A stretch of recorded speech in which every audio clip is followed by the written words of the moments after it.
From the Kiss 92.5 studios in Toronto, Canada. Are you ready? Ladies and gentlemen, This is Roz and Mocha.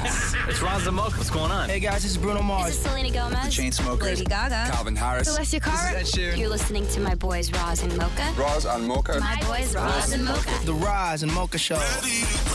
Between Roz and Mocha, who is your favorite? Mocha. You guys are so funny, man. Congratulations, Lisa! Wow! You just won $1,000. That is amazing. Y'all just made my entire morning. Keep it up. You guys are awesome, man. This is the Roz and Mocha Show podcast. 2 sleeps left. That's it. That's what I'm talking about. Here we are. Yes, we're all festively dressed. Well, except Roz. Yeah, I didn't get the memo. I mean, memo. It was in the group chat. Same, I know. the same thing every year. Yeah. Nothing. And- Christmas is on the same day. And you know what's crazy is I have a red hoodie too. I got So a why don't couple you- red hoodies. What are you wearing, Maury? That's not a festive. Yes, it is actually a festive one. What is this? A this? T-shirt. So Yeah, it's the It's, Kenosha Kickers. It's I don't know the what that is. band that John Candy was in Home Alone 1. It's a shirt promoting his polka band. That's festive. I argue that. I would argue that it is. Polka Kings of the Midwest. I mean, Shem. I think Maury's shirt mocha is with the Kenosha Kickers, which is a direct reference to Home Alone, is more Christmas than your shirt. My Hulkamania one? Yeah, you just literally have a Hulk Hogan shirt on that has like garland around it. Yeah, and it's snowing on Hulk Hogan. Yeah, I know. I know, but this is referencing a movie. What does yours say, Shem? What it do, baby? Hey, what it do, baby? Shem's, yeah, there you go. All right, I got And you. you're just wearing a white tee. Yeah. Dum, da, dum, dum. Yeah. And you know what the crazy thing is too? Is that Is that last year at this time you wore a white tee as well? probably. No, you did, because I remember. Oh, did I? Yeah. Oh, Because all yeah. he wears is white tees. Yeah. I got no problem with that. No, but I woke up this morning and I'm trying to, like, you know when you got to retrace your steps because you wonder if you did something or not? Oh, were you drunk last night? No. But I woke up this morning because it's dark, right? Like, you know, when we get up, it's dark. And I All don't the want time. to turn all the lights on and wake Catherine up and everything else, right? Sure. So I do everything in the dark. I get into work sometime. I'm wearing odd socks. My socks are inside out. I don't even know what the hell's going on, right? Just do what I do and pick out your clothes the night before. What am I, a child? Lay my clothes out? No, Yeah. no. Everyone does that. Right? What do you mean everyone does that? That way you won't have mismatched socks? Nah. I do mine on Sundays for the week. What? Yeah. Whoa. No, What you does it don't. matter with you? Whoa. That is Shut up, a Sean. I'm that telling you. is You're a making that single up. man I'm talking not- right now. Listen, You okay, plan out your wardrobe for the week on a Sunday? Everybody has like a chair, right? Like the chair in their bedroom where you dump clothes on, right? Well, I use my chair to lay out my clothes for the week. It just makes it easier. First of all, but Shem, you can turn the lights on. You don't have any. You're not going to wake anybody up. No, Yeah. I know, but it's less time for me in the morning than to mess around. Okay. What if you change your mind on a Wednesday? Are you allowed to change What do you the mean shirt? allowed? Like, what's going to happen to him if he changes his mind, Does it Maury? ruin the Dingbat? routine? I can totally Okay, change my So mind. Jesus. you're moving around. So I'm Sure. moving around. In the So dark. so I get up, right? And I slept in a t-shirt last night because my shoulders were cold. Okay. Right? Okay. So I slept in a t-shirt last night because my shoulders were cold. And then I got up, took a shower, everything else, and then I went into the room to get dressed. And I had before shower, I pulled out everything that I was going to wear for the day, put it on the bed. But then I started petting the cat. And I got totally distracted. So I'm pretty sure I put on the t-shirt this morning, the same one that I slept in last night. Just smell the armpits. No, I smell good. I smell like I just showered. Oh, okay. Yeah, like the t-shirt doesn't smell. Smell the shoulders. The shoulders? What if your shoulders are sweaty? No, I think it smells fine. You want me to come Oh. in? No, Maury, I don't. It smells fine. So you're good. Yeah, am I though? But Right? nobody needs to know. You just keep it to yourself. Yeah, maybe I'll do that then. Weirdo. This is the Roz and Mocha Show podcast. Fabian, it's Razamoka. Hey, how are ya? Good. What's going on, bro? Oh, man, waiting for to get a hold of y'all, man. I know. We heard that you've been trying to call for like so many days now. Oh, man, y'all busy. It's okay. I love y'all same way, man. What's going on, Fabian? What are the plans for the holidays? You know me, just chilling and smoking and growing. Same old same. Nothing changing, guys. Biggest weed head we know, Fabian. and you are growing, as we've said in the past, rosin mocha weed. How has that been going for you? I actually planted 4 seeds a couple weeks ago, so they're out of the soil now. They're little plants growing, and I'm actually doing a huge YouTube channel thing where I'm showing people how to, mix the nutrients and do everything with the rosin mocha plant. Are you allowed to do that on YouTube? Yeah, absolutely. You are, huh? I think so. I haven't got kicked off yet, so, To remind everyone, what were the flavors of the rosin mocha weed or the potent? What do you call it? Yeah, what was it called? Is like cookies or something? Rosin mocha cookies. It's mixed with Biscotti and kosher sorbet. Okay, and what's this new one that you're growing now? The new one is rosin mocha cookies again. Oh, the same one. Okay. Yeah, it's the same one. Everybody's been messaging me on Instagram asking me what's up with this. So I figured, over the holidays, I might as well start it and get it going. Now, the people who have tried the rosin mocha weed strain, how has it been received? Everybody loves it. That's why they want it back again. Really, huh? Back by popular demand. Exactly. Backed by popular demand. Right? And have people been asking you for advice on how to grow their own, whether it's the rosin mocha weed or like another strain? Oh, yeah, man. Steady messages all the time, especially listeners from the radio. Yeah, they say, I heard you. I need help. This is the problem. They send me pictures, and I try to help them out as much as I can. Oh, wow. Really, huh? Look at that. Yeah, man. Yeah, absolutely, man. Anybody needs to get a hold of me. It's Family Trees 19 on Instagram and YouTube. Like and subscribe. Don't forget. Hey, so do you have, now that we're going into the Christmas holidays, right? Do you have a special weed that you only smoke during Christmas or that you only grow for the holiday season? Well, not the actually grow part, to smoke now. Yeah, I found a license, like the legal weed market. I found a licensed producer that has something that I really like. So, yeah, I'm after that strain right now. It's called Gelato 33. Oh, wow. Okay. So what makes it so different, though? Like, I don't understand what makes it different. Taste. The taste. The taste, the high, the potency of the THC, everything. They call them it's called the terpene profile.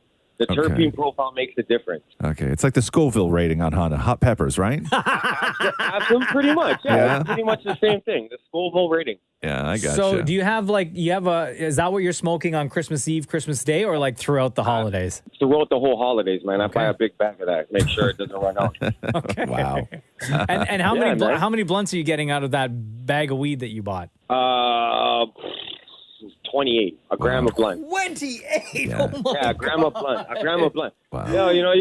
Roz, I have a message, Roz. I'm disappointed in all you guys. You guys kept talking about Snoop Dogg and all the weed he smokes, and not one mention of Fabian at all in that. Saying, we know a guy that may be close to that because I burned more than 10. Sorry. It's okay.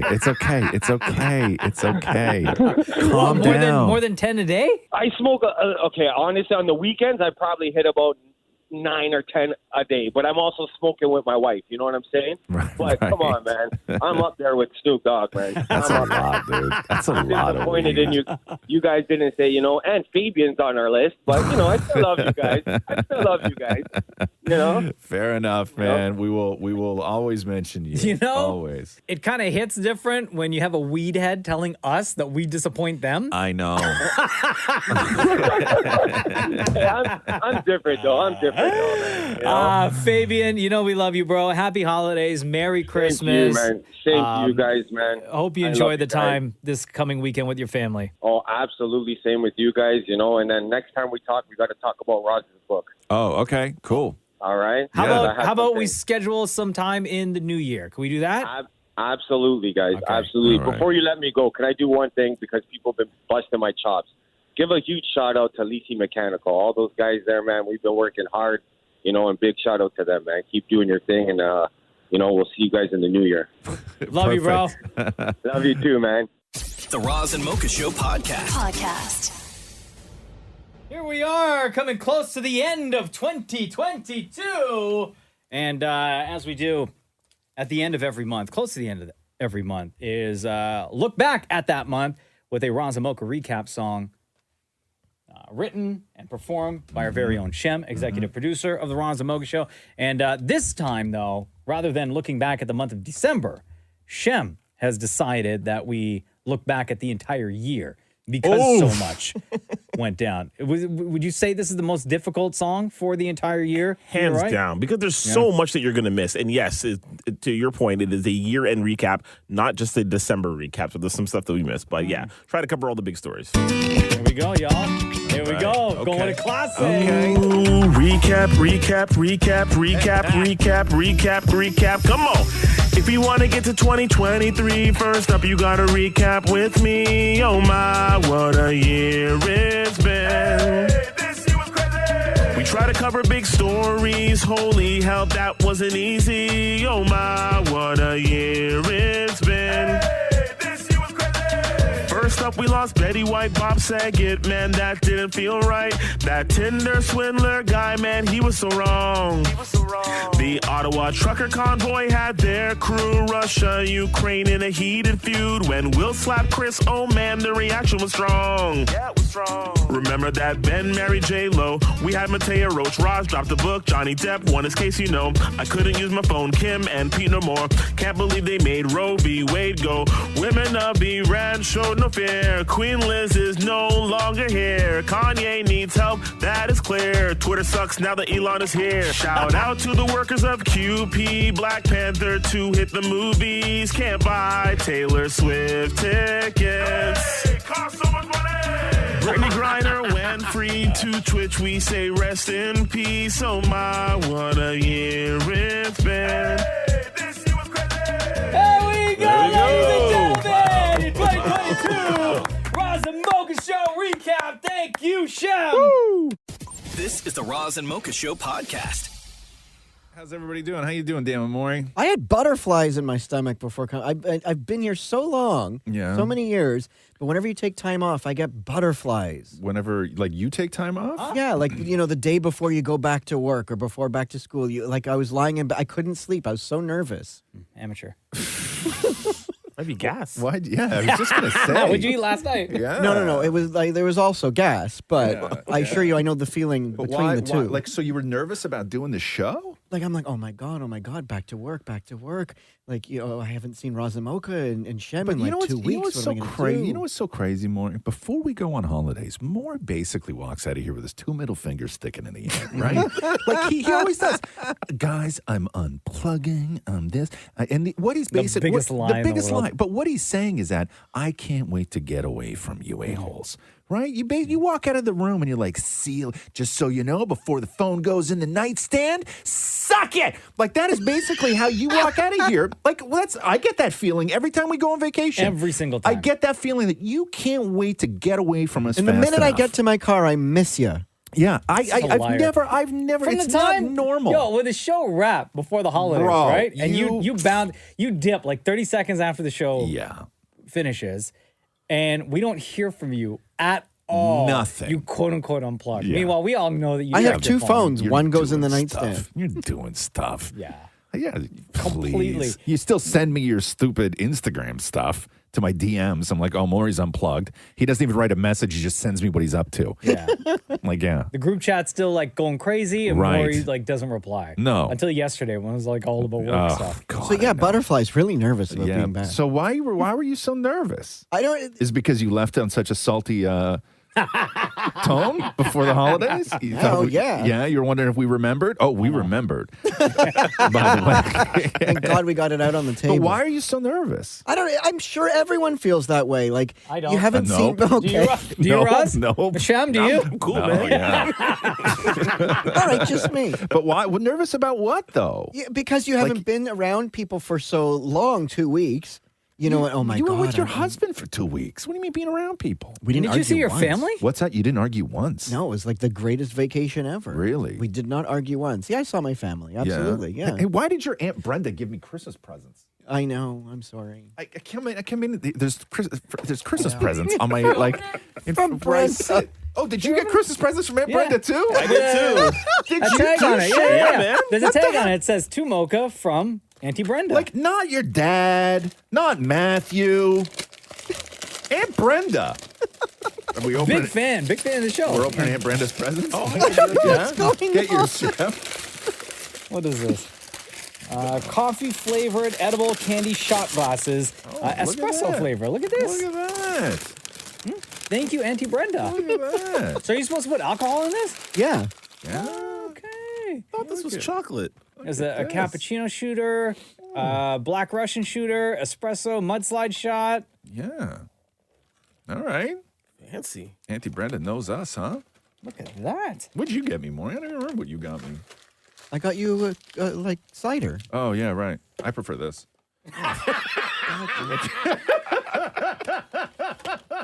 The Roz and Mocha Show Podcast.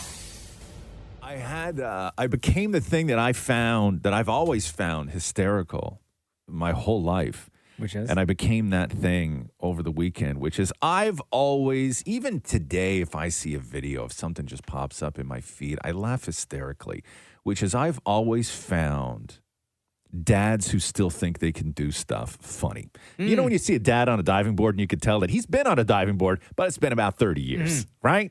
Or like, I still vividly remember the first time my dad tried to get on one of my bikes. My dad knew how to ride a bike, but 25 years later, that awkwardness of like a grown man trying to do something. Sure. So dads who think they can still do stuff. And that was me. What was your moment? Oh, though? for God's sake. Was it a diving board? Dude, no. Okay, I kicked a soccer ball. Yeah. Okay, and I've been limping for more than 24 hours now, and I have a scab on the top of my foot. Okay, I kicked a soccer ball, and I didn't even kick a real soccer ball. And they have like a VR room where you can go in and do stuff in the VR room, right? Love It's like a golf simulator. Yes. But they have a soccer one, and Rox was there with two of her friends.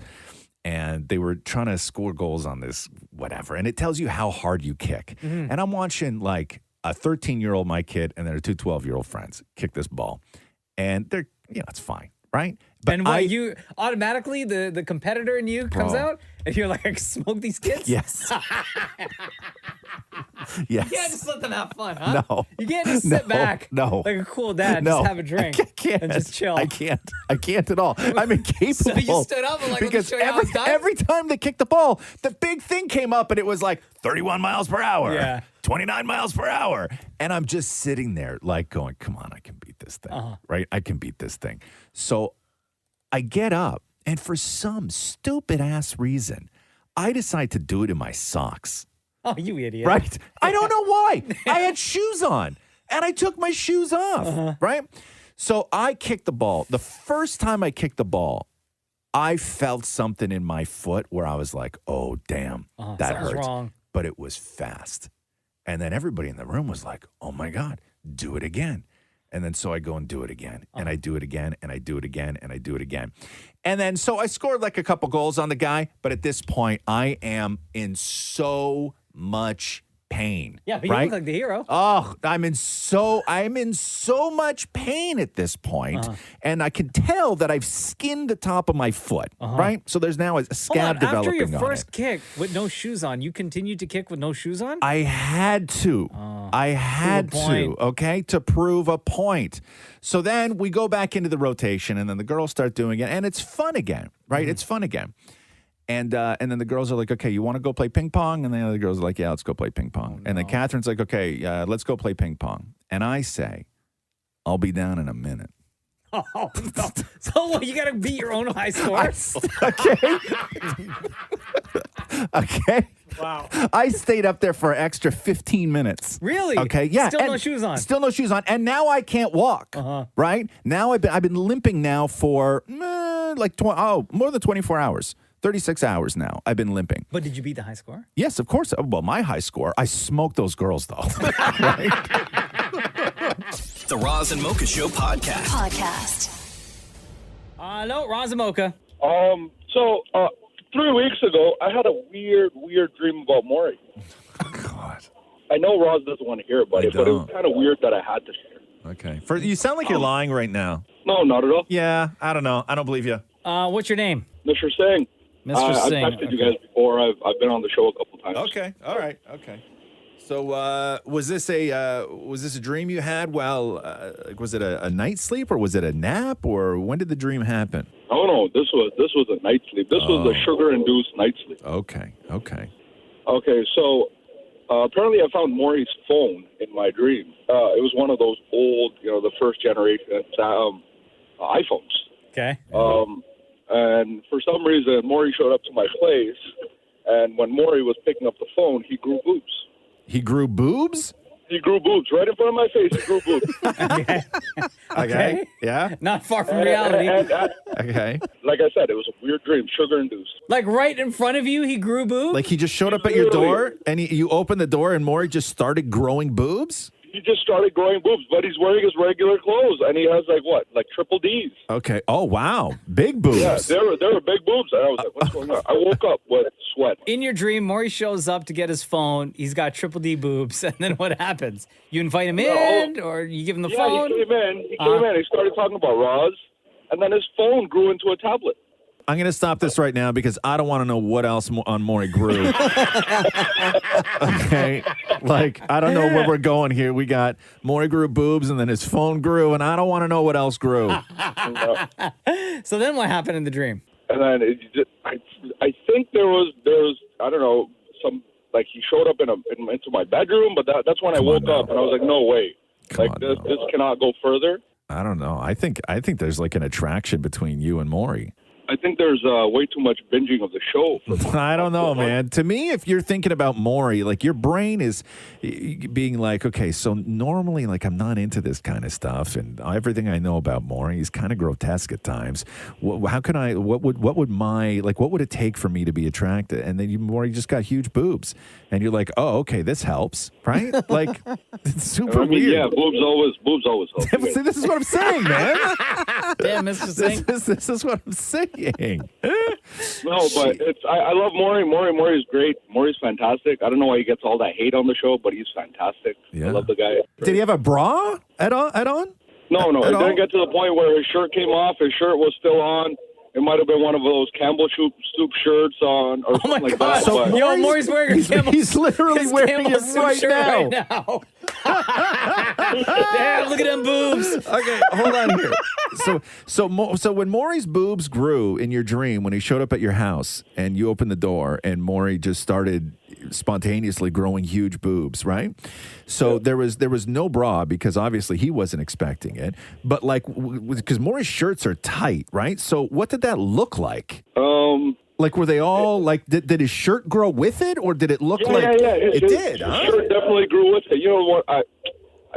This was so long ago. Like I said, 3 weeks. I've been sitting on this for a long time. Yeah. But I think it was just like, you know, when you see it on the movies where the shirt's like just sticking out ridiculously. Yeah. Yeah, it was one of those. Mr. Singh, we appreciate you, bro. Happy New Year. Thank you so much for sharing. Thank you, guys. Happy New Year as well. The Roz and Mocha Show podcast. Roz and Mocha's Fix My Life. What advice can you guys give me? Okay, so my question is...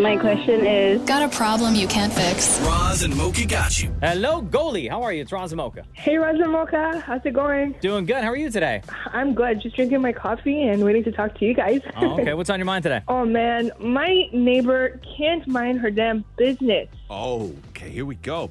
You wrote this, how do I get my psychotic neighbor to leave me alone and stop complaining to my condo board about my cats? I have 2 Bengals, and sometimes they go out for a walk in the halls. Management keeps citing condo rules that they can be potentially removed from my place, and I don't know what the hell kind of proof this psycho has on me. Help. So cats are not allowed to like roam around freely in the hallways of the condo? Nope. Okay. So how are they getting out? I mean, I let them out. They're Bengals. They need to be out. Yeah. The way you phrase this is you really shirk the responsibility. You said, I have 2 Bengals, and sometimes they go out for walks in the halls. No, but you're letting them out. Yeah. Okay. Why are you letting your cats in the halls? I'm with them all the time. But why are you letting your cats walk around the halls in the condo? Because they're Bengals. You know, you have 4 cats. They're crazy. They need to exercise. Why do you have 2 Bengals? Because they're lovely animals. Did you have those cats before moving into that condo? Oh no, I've lived here for years, for like over a decade. And did you know about the type of cat and what kind of cats they are, and like having to roam around and like getting exercise, like before getting them? Did you do your research on these cats? Well, I when I had the first one, I would take her out in the summertime, and she would get her exercise in. When I got the second one, so the first one's half Bengal. She's not as crazy. The full Bengal one, she is a ball of energy. So she kind of followed the lead of the first one, and it just kind of happened that every time I would come home, she would just run out and just sniff around a little bit here and there, sit, and then go back inside. Okay. There's always a few times. I think this is your fault, Goalie. It's your fault. Okay. I don't know why you let your cats roam around the halls of your condo because No, she takes them for a walk in the halls. Okay, That's exactly what you're doing, Goalie. Are they on leashes? No, they're not. No, they're not. No. You let your cats roam around the halls of your condo like you own the whole place because you bought 2 cats that you feel bad keeping cooped up in a tiny little condo. And now because somebody complained, right? Exactly. You feel bad. You bought these 2 Bengals and you're like, oh my God, you guys look like you're going crazy in this tiny little place. Let me open the door and we can go and play in the halls, right? That's fine. But if somebody's like, yo, keep your cats inside, that's weird. And I don't like cats. And maybe I'm scared of cats, or I think that I have some sort of cat allergy. I don't know what it is. But you were like putting all of this on everybody else but yourself. I totally take responsibility. And, I don't want to leave them out there, which is totally irresponsible for sure. But I have other friends that do this too, where they go and they come out, they come in and they don't have any issues. So go live in their building. Yeah. I don't know, Goalie. I still think this is all on you. It's all on you. Just keep your cats. Yeah, listen, you made a mistake buying 2, wild cats and keeping them in a tiny little condo. But you can't just have them roam around the halls. Yeah, I know. Yeah. You're right. But but what? She needs to mind her own business. No, you need to mind your own business. Okay, fine. But you know what the rules are in the building, and you're breaking them. I'm bending them. Jeez. What if like one of your neighbors had a 2-year-old who all day, all night, because they felt bad that they were cooped up in a tiny little condo, was just riding their bike up and down the halls? Making loud noises. Okay, that's true. I mean, I see my neighbors, they go out on walks in the hall and whatever. Like, I'm not there camping out all the time. I'm there for like a few minutes and then they come back inside. It's not like, they're there 24/7. All right. This is on you though. Okay. Thank you. And Roz, I finished your book, and then they sent me an email from Indigo to do like a survey to win $500. Can you make it happen? I'm just kidding. No. I love your book, though. Thank you. And I have a question. Yeah.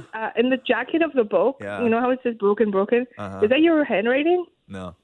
Okay, good. Because I was going to ask questions about that. Yeah, I don't want to talk about my handwriting. Okay, there's already too much. Okay, there's already rock and roll. We're talking cats and condos and psycho neighbors and trying to win $500 from Indigo. $500 from Indigo, and you want me to try and work out some sort of inside deal, and then we transition into my handwriting? No, there's too much going on, Goalie. No, I love your. I'm sorry, I have ADHD, so I'm. No. I need help. No. Love you lots, Goalie. Thanks for joining us today. Okay, love you guys. Bye. Roz and Mocha's Fix My Life on Kiss. I wore socks today. Oh, look at you. Yeah, I know. Hey, man, come on, give that man a hand. Are they fancy socks? I don't know. They're red. Like with pictures of something on it? No, these ones don't have pictures on them. They're just red socks. I don't know why. You sound thrilled. I know. It's the first time in a long time. I didn't wear socks all over Christmas break. It was glorious. Why would you? You're at home anyway. No, even when I was out. Oh. Yeah. Yeah, but your feet will get cold and you'll catch a cold. That's not how people catch colds, man. Maury coming at me with the mom science. Yeah. Back in the day. Don't go leave the outside house with wet hair. Oh, stupid. We all believed it. My husband still does. We all believed it. What? He still leaves home with He won't wet leave hair? till his hair is dry because he knows he'll catch a cold. Yeah, moms. They ruined us. No, listen, moms did a lot of great stuff. Okay, No, I know, but there's all this, like Yes. the old school. Yes. Because they were told that. Yes. Right? And then their moms were told, and their moms were told. Yes. Just passed down generation to generation. Yes. All this false information. Yes, I know. And I understand pneumonia, right? Uh-huh. Like I understand hypothermia. Like I get like being cold, right? I understand that stuff. But my mom truly believed that if I left the house with wet hair, that I would catch a cold.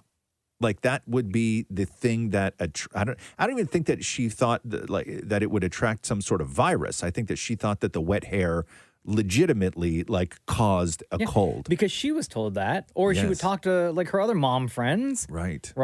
And they would say, so-and-so got sick. Oh, it's probably because we went out with wet hair. Yes, Right. that's exactly what happened. Yeah. Well, they were all raised by moms who were at the tail end of the Depression, right? You know what I mean? They went through some stuff. Yeah, everything made you right? sick. Yes. Literally. Yes. Everything. Yes. Our when our grandmothers were raised, not the way we were. Like our grandmothers were taught, one potato 14 ways, right? Made that potato stretch. Yes. I never had to learn how to stretch a potato, right? Our grandmother sure did. And then Now you can afford to make it rain potatoes. Oh, all the potatoes. So many different kinds. Last night I made dinner. And I made a beautiful steak last night. You got to look at the picture of the steak I made last night. Jesus, look at this. Look at this thing. Hold on. Let me get it for you. I don't have my glasses on, so make sure that this brown thing is steak, okay? What else would you know? Yeah. Don't ask the question, Shem. We don't need the answer. Okay, hold on. You tell me if this brown thing on my phone is steak. Okay. It seems there's yeah, it's steak. Okay. Right? Yeah, it's sexy. Right? Look at that. Sexy, Beautiful. right? And look at this. Look at that color. Sous vide? Right? Look at that color. Look at that color. That's a lot of steak, man. It's for 3 people. Oh, okay. Yeah, for the 3 of us. I make 2 big steaks for 3 people, right? So last night, I make a beautiful steak. Well, what are the sides? What are your fixes? Okay, so the girls had rice because they wanted rice. And I made some pan-fried garlic bread and asparagus. And so I had it all set up, but I wanted fries. I wanted steak frite, right? But I forgot to put my fries in the oven. So I had it all done. The table was done. The girls were sitting. They were eating. And I was like, oh, damn, I didn't put my fries in. So I have this beautiful steak that's the perfect temperature sitting on the table. Yeah, must eat now. I have to make the decision whether I wait for my fries that were just put in the oven. It's going to be about 12 minutes. Or if I start eating steak now. Start eating steak. That's my choice. That would have been my decision. I waited. Oh, so you had hot fries with cold steak? You can always microwave the steak. Oh, No, what are you talking about amateur. microwaving a steak? Get out. Maury, Get out. I cooked the perfect... No, but if it gets cold, you just Get out. reheat it. No, that's not reheating a steak. That's cooking a steak. Even if I have leftovers the next day, I don't microwave steak. Really? No, I leave it on the counter to come up to room temperature. That's as hot as it gets the next day. You're missing out. What do you mean I'm missing And you smother out? it in horseradish? In horseradish? Bro, you are horse. That's how you, right now. you know what that is, Maury? That's how you catch cold. The Roz and Mocha Show podcast. Yo, Sam, are you there? Hi, yes, I'm here. Welcome to the Roz and Mocha Show. How are you? I'm well. I'm so excited to talk to you guys. We're excited to have you on the show with us. Sam sent in this question. Did Maury ever learn how to blow a gum bubble? Can he do a live demonstration? When the hell were we talking about this, Sam? So it was about a year ago on an old episode of the podcast. Yeah. And someone had asked when the last time was that you guys had all chewed gum. And Maury mentioned that he didn't know how to do it. And you guys were giving him step-by-step instructions and techniques. And he said people have tried to show him how to do it. And it just wasn't clicking. So it's been a year. I hope he's been practicing. And I want to see what he has to do now. Okay. Maury, is it you've never blown a bubble with gum? No. When would I ever have done that? When you're chewing gum? Seem like it's weird, man. Like when people chew gum, every now and then you try to blow a bubble. No, and that's but it. I've never had the reason to. Okay. Did anybody ever teach you how to blow a bubble with gum? My dad tried. He tried. And how did that go? What do you remember your dad saying to you? You flatten it to the top of your mouth. Yes. Then you move it to the front. Right. Poke your tongue through and then blow through that poked hole. We're still talking about gum, right? Honestly, it's not bad instruction, though. Right? I mean, that's the IKEA version on how to blow a bubble. But it's not bad. Do you have gum with you more? Yeah, absolutely. Okay. I have hubba-bubba. Okay. Oh, you have one too, Mocha. Yeah. Okay. Shem also has I have one as well. Oh, look at that. Do you want one? No, I'm fine. So we have gum here. Now, what flavor is this? Ooh, watermelon, my favorite. Okay. Okay. Oh my God. Guys, this is going to take forever. You didn't realize you got to make it soft first. Also, I'm just going to be quiet right now and just let the sweet sounds of y'all chewing, okay? Here we go. That's so gross. So thick. You guys are so gobby right now, all of you. It was trying to chew fast. My jaw's getting a workout. Yeah. It's creating such a drool. Okay, hold on here. One of you is really loud. Is that you, Shem? I got big lips. Sorry. Don't swallow. I always swallow. I never do. I always do. But sometimes I can't even help myself. That's one of the reasons why I don't chew gum. Like if I have like a piece of like Trident or something like that, do they still make Trident? Or am I eating gum from the 80s? Like if I still have a piece of Trident, I won't swallow it. But if I put a piece of like Hubba Bubba in my mouth, when it gets to that really, really smooth part, I swallow it immediately. Like I get an urge to swallow it. Like I almost can't not swallow it. I understand. You know what I mean? I'm losing flavor. Okay. Impossible. Okay, so who wants to start to blow a bubble first? I think Maury should try first. Okay, Maury. I feel like I'm going to take the longest. No, okay, try for us, Maury. I'm flattening it. Yeah. And then push it to the... I push it to the front. Yeah. It's wrapped around my tongue. Yes, sir. Yeah. Now I'm going to blow. Okay. Keep in mind, Maury's... I hope he doesn't because Maury's got a... Okay, so that gum just flew out of Maury's mouth onto the floor. Maury's got a big beard. 5-second rule, Maury. There you go, buddy. Back in the hatch. Am I trying again? Yeah. Flattening. Flattening. Why don't you all try together? Maury, you instruct the room, okay? Flatten it. Yeah. Push it to the front. Move it to the front. Poke it with your tongue. Poke it with your tongue. And gently blow, Maury. Gently. Oh, man. Okay, Shem's got a bubble. Oh, Shem just sucked his mine bubble just popped. back in. This is so boring for people. Did I Don't do worry it? about it. No. Oh my God, what is that? No, Maury, you got to flatten it. Like it doesn't come out of your mouth. Is that your tongue? Why can't I see your tongue? I need to be able to see your tongue poking through. I thought that was your tongue. It's going to sound so funny in slow motion. Okay, go. Blow bubble. Blow bubble. Maury's never blown a bubble before. Oh. No, that looks like it's prolapsed. My bubble just popped. Yeah. Mocha still hasn't blown a bubble yet. I'm beginning to think that maybe Mocha doesn't know how to blow a bubble. I know how. I don't think he... Hold on. Two of them pop. Hold on. We got a new thing here. No. You're clowning on Maury for not being able to blow a bubble. I don't know if you know how to blow a bubble. I do. Okay, let us have it. There we go. Oh, yes. There we go. Kate, Maury, it's all on you. You got one more shot, big boy. All right, flatten it. Yeah. Can I flatten it with my hands? No! Yeah, I mean, children tend to do that. Okay. Your hands are so greasy now. Those hands have been everywhere today. Can I hold it and push And that through? gum has been on the floor twice. Yeah, people have done this before. Yeah, Maury's holding his gum up to his mouth like a dental dam, and he's blowing through it. Oh, my God. Okay. I'm sorry, Sam. This probably is not going the way you thought. No. Okay, so... Yeah, it sounded really bad. You want to call us back next year? I think I might have to and check in on his progress. Okay. All right, Sam. Thank you. Cool. All right, thank you so much, you guys. Just so you know, Sam, Shem just blew a bubble that was so big it just popped on his face. Oh my God, he's just bragging now in front of Maury. He had to get a tissue to wipe it all off his face. I know. Oh, girl. I know. Thank you, Sam. After seeing yours, Shem, Maury's never going to try and blow another one ever again. Too big. It was huge. The Roz and Mocha Show podcast. Kate Winslet's just the best, man. Oh, my God. Is she? She's just the best. She's just like, she's so talented and she's kind. And I remember the first time I was talking to Kate Winslet about she was up for some award or whatever it was. And oftentimes you ask people going into awards shows whether they're excited or they want to win. And everybody plays it down. And Kate Winslet was the first actor who answered that question with, "Of course I want to win."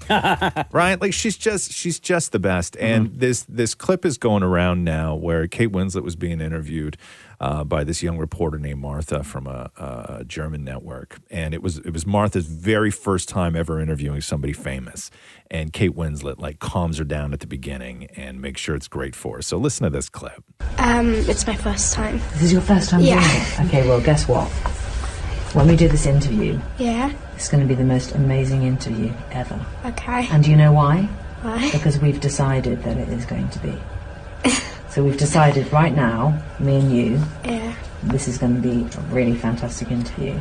Okay. And you can ask me anything that you want, and you don't have to be scared. Everything's going to be amazing. Okay. Okay, you've got this. Yeah. Okay, let's do it. Isn't that the best? The absolute best. So then I'm like, hey, Maury, find me, because I only had that clip, right? And I was like, where's the interview? I want to hear the interview, at least what the girl's first question was, right? And so here is how it all turned out. Heute treffe ich die berühmte Schauspielerin Kate Winslet und bin gespannt, ob sie wirklich all meine Fragen beantworten kann. Okay, of course, because she's German. Kate Winslet ist ein echter Hollywood-Star. Oh. Sie ist schon richtig lange Schauspielerin the und hat in interview's coming vielen Filmen mitgespielt. Du bist eine super berühmte Schauspielerin. Wolltest du schon immer Schauspielerin werden? Ja, ich wollte Schauspielerin werden, seit ich 5 Jahre alt bin, weil ich habe immer irgendwelche Schauspieler zu Hause mit meiner Familie, mit meinen Geschwistern und dann wurde es zu meinem Beruf. Was macht dir am Schauspielern am meisten? I was really hoping to.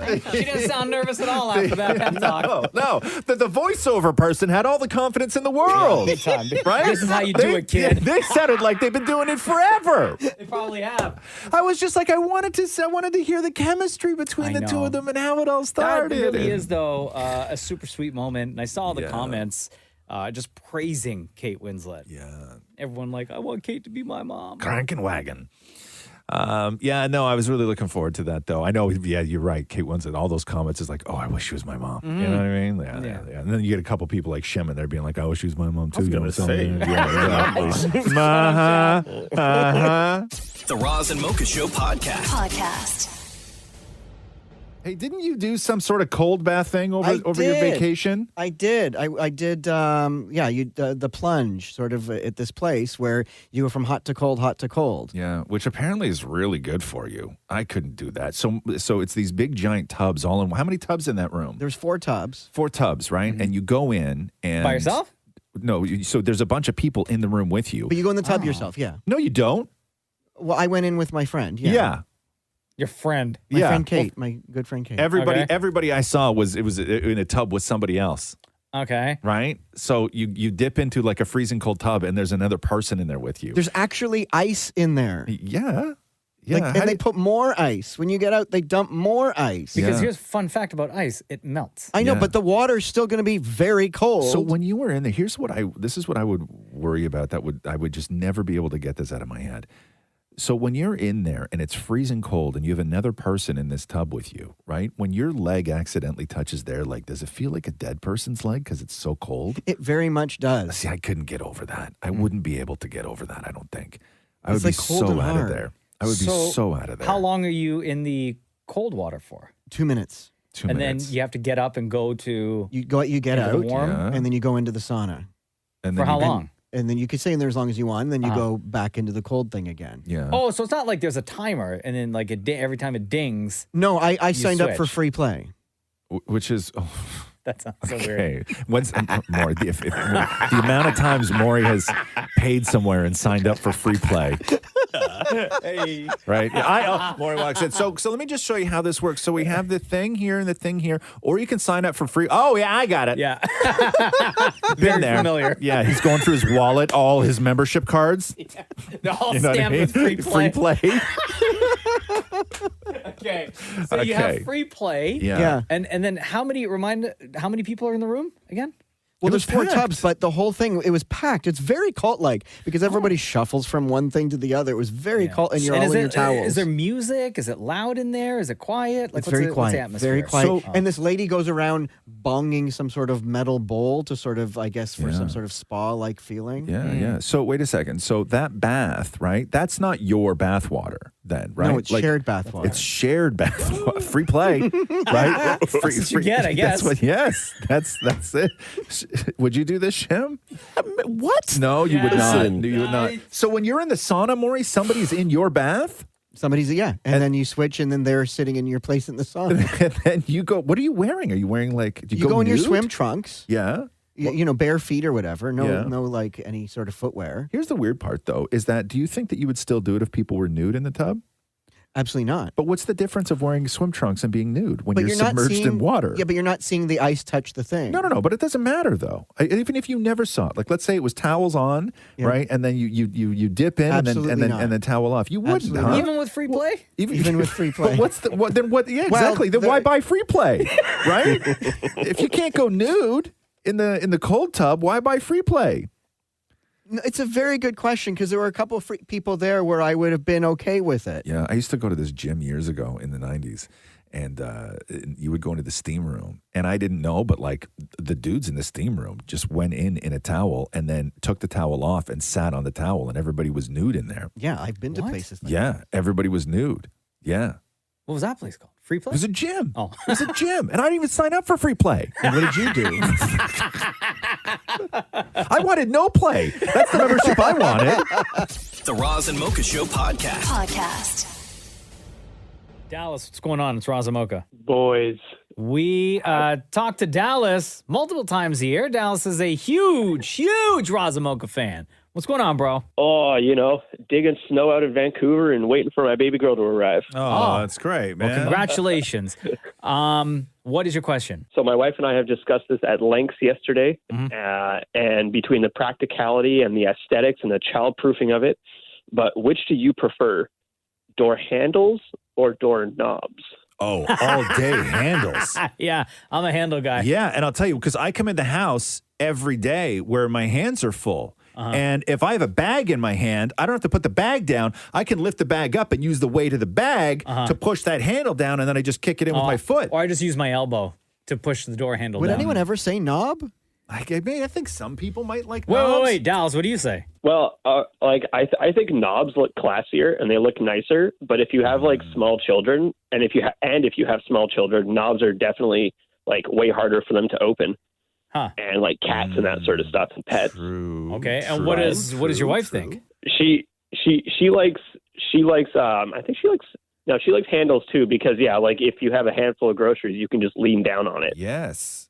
Yeah, no, I'm handles. I prefer handles. So you're wondering though with a kid though, right? Well, I mean for both. I mean right now I enjoy handles, but also like you get your like jeans and stuff caught on handles too. I do that all the time. That happens to me all the time. I get my jeans caught.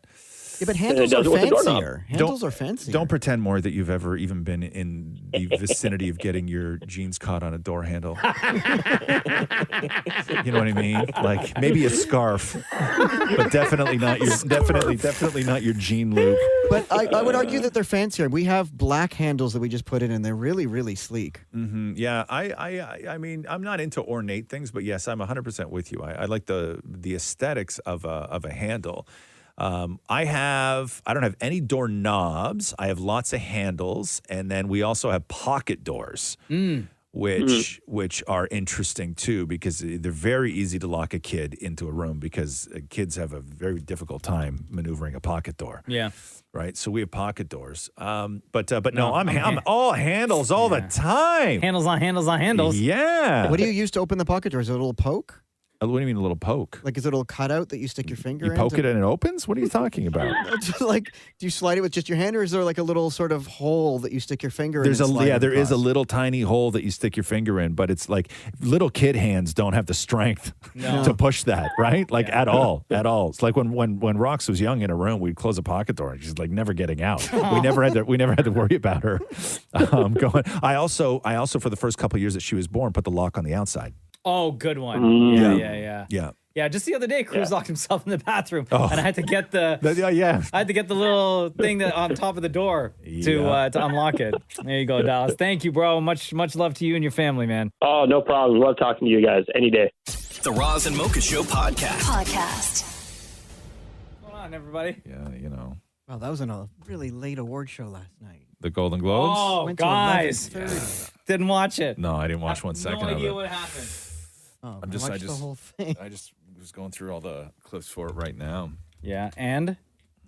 It was boring. Was it? But aren't all these award shows boring anyway? There was like a couple moments. Like if it didn't have Jennifer Coolidge, then I think that it would have Hold on, but don't get too far ahead here, Maury. I want to go through some clips right now. Can we get with the host? Because Carmichael. yeah, Because I had never, I'm not. Is he a comic? Yeah. Is that what he is? Yeah. See, I don't watch a lot of stand-up comedy. I used to really love Netflix on a Friday night, just watching somebody's stand-up special. And for some reason, I haven't done that in forever. So I'm real behind on who a lot of these comics are.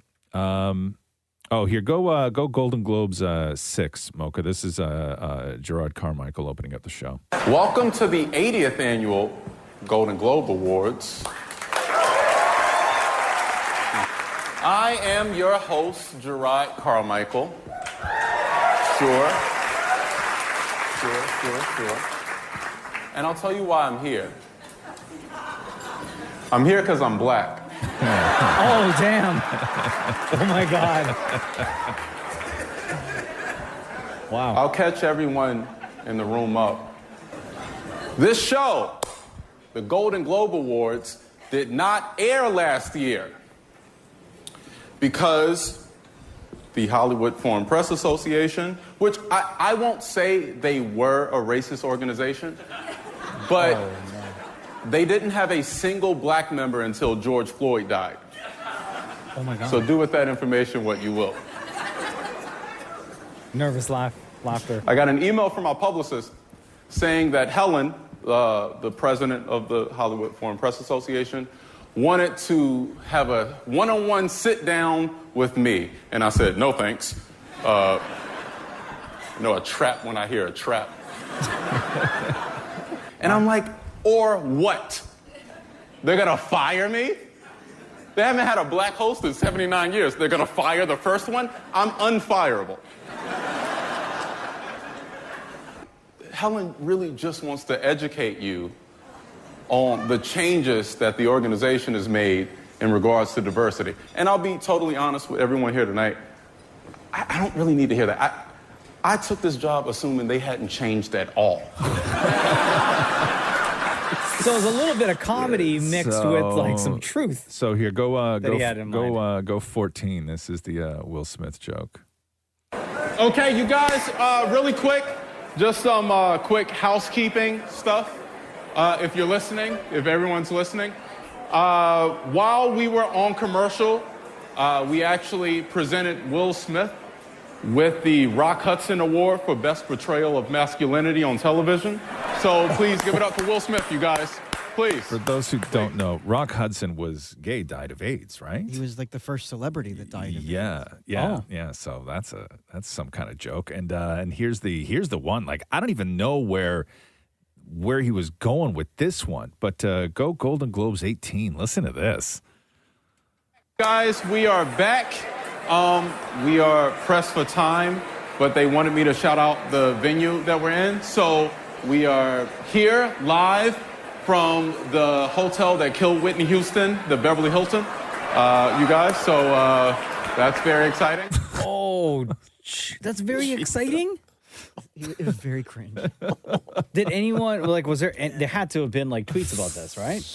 Yeah, I mean, did people react? I think you could read the reaction from the room. Jeez. Yeah. God, everybody off guard. Yeah, I know. The Rock Hudson joke. Like, who tells a Rock Hudson joke in 2023? There were others, man. Yeah. Like Scientology jokes. Yeah. Oh, they're gonna come at him for Scientology jokes. But he's gonna disappear. Yeah. Tom Cruise gonna do the kidnapping. That's true. Bag over his head, right? Yeah, yes, completely. man. He's gonna be hooked up to some e-meter in some castle in Los Angeles. Real life Mission Impossible. Jesus. So that was the Globes, huh? The Roz and Mocha Show Podcast. Austin Butler at the Golden Globes last night wins for Elvis, which was like real Was that a great. shocker? Really deserved that. I mean, he was fine, I guess. I just didn't like the movie, and they were just never going to give it to Brendan Fraser. So yeah, I mean, he was the obvious choice. Oh, was Brendan Fraser even there? No, He didn't show up. No. Okay. All right. But Austin Butler gets up and stands on stage and accepts the award, and everyone's like, "Oh, hold on now, bro! You're still doing the Elvis voice." Is he? Like, yes, very much so. So listen to this. I just am so grateful right now. I'm in this room full of my heroes. Brad, I love you. Quentin, I printed out the Pulp Fiction script when I was 12. I cannot believe I'm here right now. I owe this to a bold, visionary filmmaker who allowed me the experience to take risks, and I always knew I would be supported. Baz Luhrmann, I love you. Hold on. Thank you. Where is he from originally? He almost sounds like he's got like a little bit of a British accent too. Okay. I'm so grateful to you. I also gotta thank Denzel Washington. Denzel, Okay, so hold on. So pause this now. So Oh, backstage, right? So backstage, you what happens on these award shows is you get your award. Thank you, Maury. You get your award, and then immediately go backstage to the press room, right? And then so a reporter in the press room asks him about the accent and how he still sounds like Elvis. You've mastered the voice so well that I feel like every time I look at you, I'm hearing Elvis if I close my eyes. Still? Do people tell you that, and are you catching yourself constantly, that is your voice now? Yeah, I don't even think about it. I don't think I sound like him still, but I guess I must because I hear it a lot. I think, I often liken it to when somebody lives in another country for a long time, and I had 3 years where that was my only focus in life, so I'm sure that there's just pieces of my DNA that will always be linked in that way. Okay. Wow. Okay. Like all the DNA in your voice, bro. It's quite the commitment. Okay. So here, I want to play you one clip, which was Austin Butler from 2019. Okay. And so this was either the tail end of filming, post-production, still in production. So this is Austin Butler in 2019, who very much sounds like Elvis. So I came out and I did that on a Monday, on my day off. So I basically went straight from the show to the airport. Oh, yeah. To Quentin's office. Worked all day from about 10 a.m. until 9 p.m. Okay, so that's still very much an Elvis space, right? Yeah. Okay, but here's Austin Butler in 2011. I went into a store and I just asked I think every salesman in the store at one point was touching me and like trying to figure out the right thing. Okay, that's a real accent. Thank you. Okay, so here's 2016. Yeah, I just arrived this morning. Was up at 5:30 to drive Oh, come up on, here. yeah. Last San Diego was my first, and then I went to New York and did Comic-Con there. But so this is only my third. Yeah, it was a little overwhelming. I didn't realize just how congested. it is. So no accent, but there's one more that I want to play you, which is the most recent. So we just played Austin Butler winning at the Golden Globes, where he very much sounds like Elvis. Very much sounds like Elvis.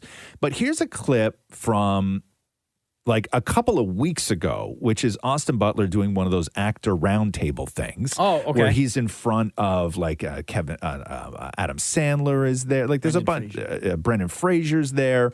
So this is Austin Butler from like a couple of weeks ago. Then I went straight to New Zealand to start shooting a young adult TV show.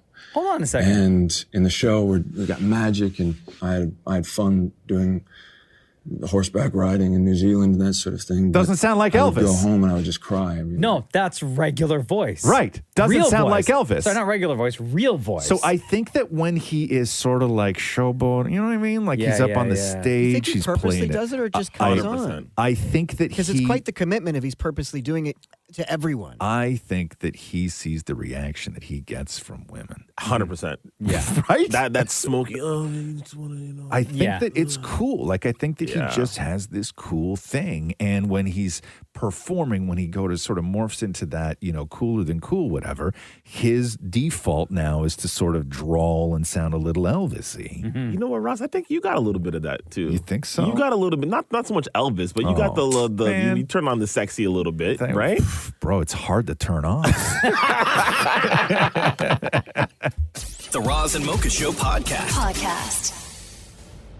My wife bought the Prince Harry book yesterday. Oh, she did. A lot of people did. You got a $20 million advance for that book, apparently. Really? Yeah. Wow, that's crazy. 400,000 copies, I think, something like that. Mine arrived yesterday. Did it? Yeah, I got it in the mail. Yeah. A lot of people pissed at Stephen Colbert after that interview. Pissed? Why? It was amazing. Because they taped it the day before. So the audience that showed up yesterday to Stephen Colbert, the show is usually taped over a 2-hour period, right? There's like an opening thing and they make a big show of it. And then the whole thing is for 2 hours, right? And the audience was there, and they got through the first hour of the show. And then Stephen Colbert told people that it was over and that Prince Harry was not going to be coming out because they taped it the day before for security reasons. So the day before's audience got him. So the day before's audience got him. How did that not leak? Right? Yeah, it was the day before. So people were, because people traveled real far to stand in line in the freezing cold and get in there to see Prince Harry. But a lot of people are saying it's also so they could prevent any Harry haters from being in the audience, where they wanted to sort of stack it. Because if you listen when Harry comes out, it's all chants, right?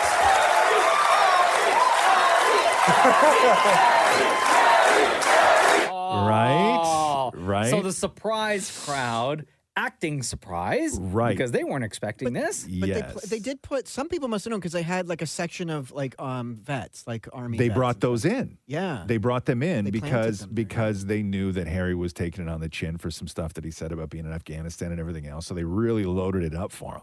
Wow. They really did. Anyway, other than that, it was a pretty entertaining interview. I think this is the first time Prince Harry's ever sat in front of an audience like that, right? Has to be. Has to be. What do you want to start with? The frostbitten penis or? Yeah, we have to. Yeah. Okay. So the story was that Prince Harry had a frostbitten penis at his brother's wedding.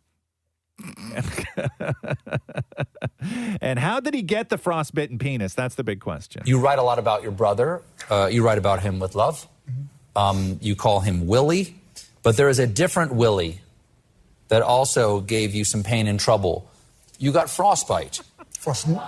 Frostnip. Frostnip on a delicate part of your anatomy. And you write about this in the book. When you went to the North Pole. Now they're interested. Okay. Can you explain how it is that the Royal Standard got frostnip? Walk us through it. Take all the time in the world. How long have you... How long have you been waiting to ask that question? Since I read the book yesterday. We've taken... How did it get frost-nipped? Why did you not take care of the royal jewels? The reason... The context of this is that you're going to the North Pole. Thank you. Okay, and things got very cold. At what point did you realize there was a crisis at the South Pole? Once I got home. Really? Yeah. All the way home? Yeah. It took it that long to thaw Well, no, out? because, look, okay. The problem was, first of all, it didn't turn into an icicle, right? Didn't snap off like a graham cracker. No, exactly. You can't say... Okay. It wasn't like that. Never? Yeah. Well... Wow. Okay, so it seems okay. It's fine now, thank you. So I've got the salopettes, I've got the jacket, I've got the warm stuff, I've got all the things that I need. But what I didn't have was what I had when I actually went to the South Pole, which was a cushion. Which if you... Yeah, interesting. Did not know those existed. Yeah, now I'm curious. I might also like one of those. And then it's Amazon's choice, by the way, this week. and then the big question, has always been, did members of the royal family actually watch The Crown, right? And this comes up. Of course. What do you guys do at home? Like, what's fun? Gingers. Do you guys binge? Do you guys binge shows? Binge? Yeah, binge TV shows. Yeah. Oh, yeah. You've watched The Crown, right? You've got to have watched some of The Crown, right? People love it. Yes, I have actually watched The Crown. Oh, yeah. Well, the recent stuff or the older stuff? The older stuff and the more recent stuff. Yeah. Do you fact check it while you watch it? Wow. Yes, I do, actually. Which, by the way, another reason why it's so important that history has it right. There you go. That's Prince Harry talking to Stephen Colbert last I can't night. imagine if it would be great or horrible to watch The Crown with Prince Harry. Horrible. I would think he would ruin it for me. Mm-hmm. You know what I mean? Completely. Like, I think that he would completely ruin it. Although it'd be amazing to have him there. It would spoiler alerts all over the place. I don't want him to fact check, right? Like, don't get me wrong. I would love to watch The Crown with Prince Harry, but you zip it. Because right? he'd be like, that didn't happen. Yes. That didn't happen. No, Thank that's you. Wrong. That's wrong. Zip it. That didn't happen. Zip it. I like Camilla. You shush. Father never said that. The Roz and Mocha Show podcast.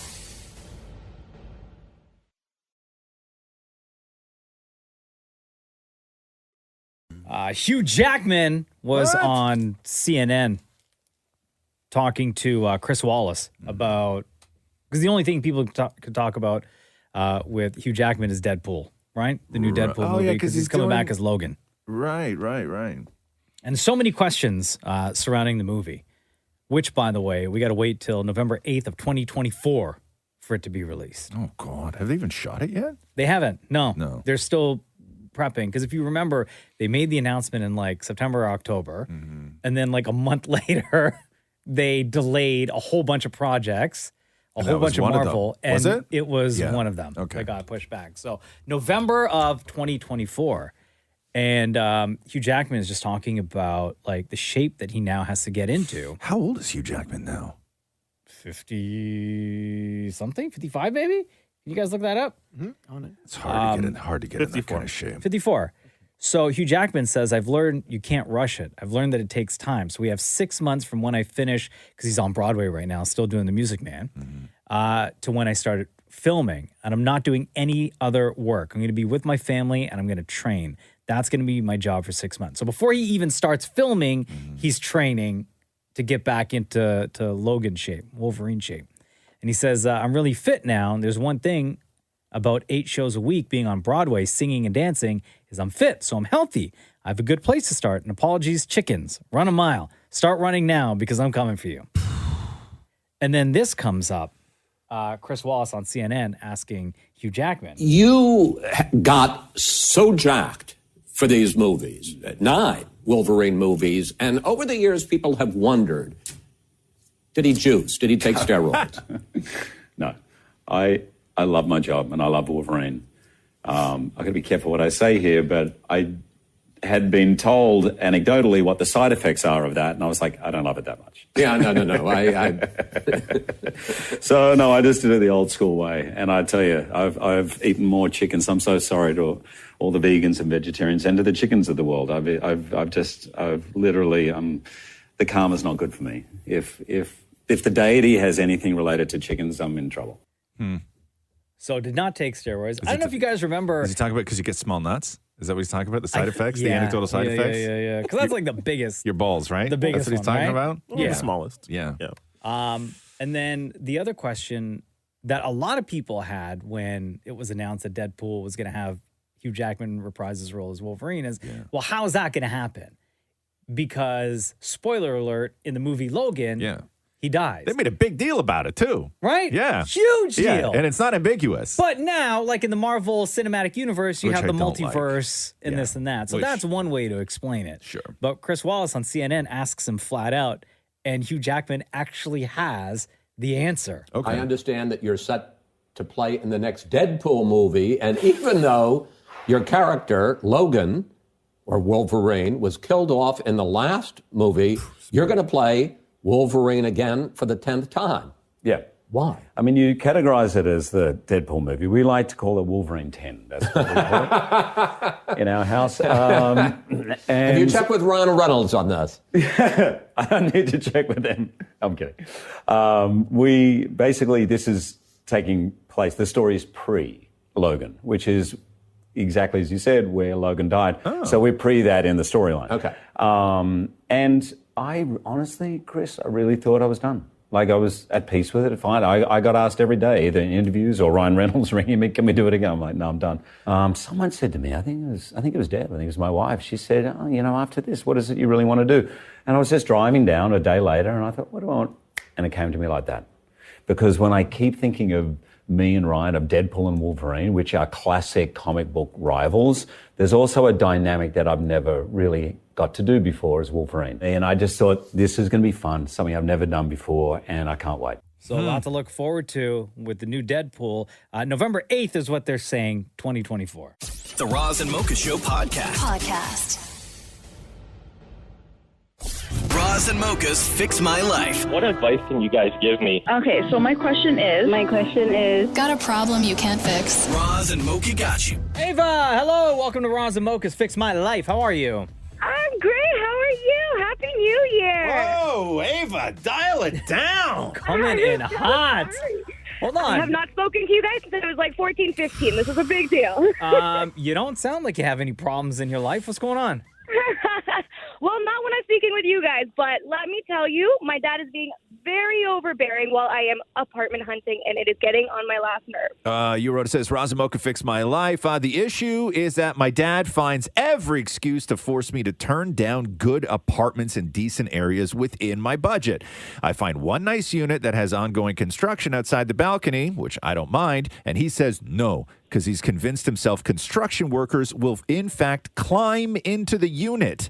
Another one he turns down because it's on the first floor. Another one he turns down because it's too far. And another because the building has too many dogs. I was trying to be respectful and let him be the pillar of decision-making process, but I applied for 2 of the units he hated the most, and he's going to be in for a shock when I show him the lease agreement. Fingers crossed that I get it. So maybe I need advice on how to break the news or just confirmation that I am not, in fact, a terrible daughter. Yo, your dad just has a hard time letting go. That's I mean, I really hope exactly that's why. Are you living at home right now? I am, but Mocha's like right. it's time. I gotta go. It's I know. like, Mocha's I'm right, not though. getting any older. How old are you? I'm 24. 24. And do you have siblings? I do, but she's 12. She's too young. Okay, so that's exactly what it is. Yeah. His oldest daughter First one. is looking to leave the house, right? He's used to a certain way of living. Things are in order right now. Yeah. So it's his way of trying to keep you close to him still. You know what? I should have assumed that was the situation when he had the issue with the dogs, and we have 3 dogs in the house. So that definitely changed it. What's your background? We're Iranian. Okay. I think that the hurdle that you have to climb, and I don't think it has anything to do with apartments. I think that the conversation that you have to have with your father is the fact that your father doesn't trust you. Oh, no. Yeah, that's what it is. That your dad doesn't trust you. Like, is he used to doing everything for you? Like, even if you say... Surprisingly, no. I'm very much like, I take care of everything that I need to do. Like, the man works all day, you know? Like, he comes home, he's tired. I take care of him as well. But, like, I guess it's just that new separation that's going to be a lot for him. I don't know how to break the news to him. Is your mom around? Situation. Yes. She is. Okay. But yeah, no, I don't think your dad trusts you. And I think that's the conversation that you need to have. Okay. Yeah. So then I shouldn't tell him that I've already signed a lease just Of course yet? you should. Of course you should. He's going to find out anyway. But what I'm saying is that the conversation isn't about an apartment. Okay? The conversation isn't about too many dogs or construction workers or anything else. The conversation is about him not trusting you. Yeah. I got to show him I'm grown and he has nothing to worry about. But put him in a position to tell you why he doesn't trust you. Yeah.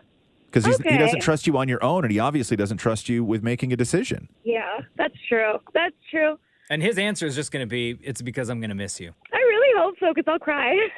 Yeah. Right. I mean, it could be a lot of different reasons, but that's the conversation. It's not about the apartment; it's about the trust. Okay. So get to the bottom of that. Just have a open and honest conversation with your dad, okay? I definitely will. I because hope if you get one of these apartments that you sign, you're applying these leases for, you're gonna have to tell him at some point. And then, well, I mean, I already did, so I really do not have to tell him now. That's for sure. Yeah, and then the first time he comes over, right?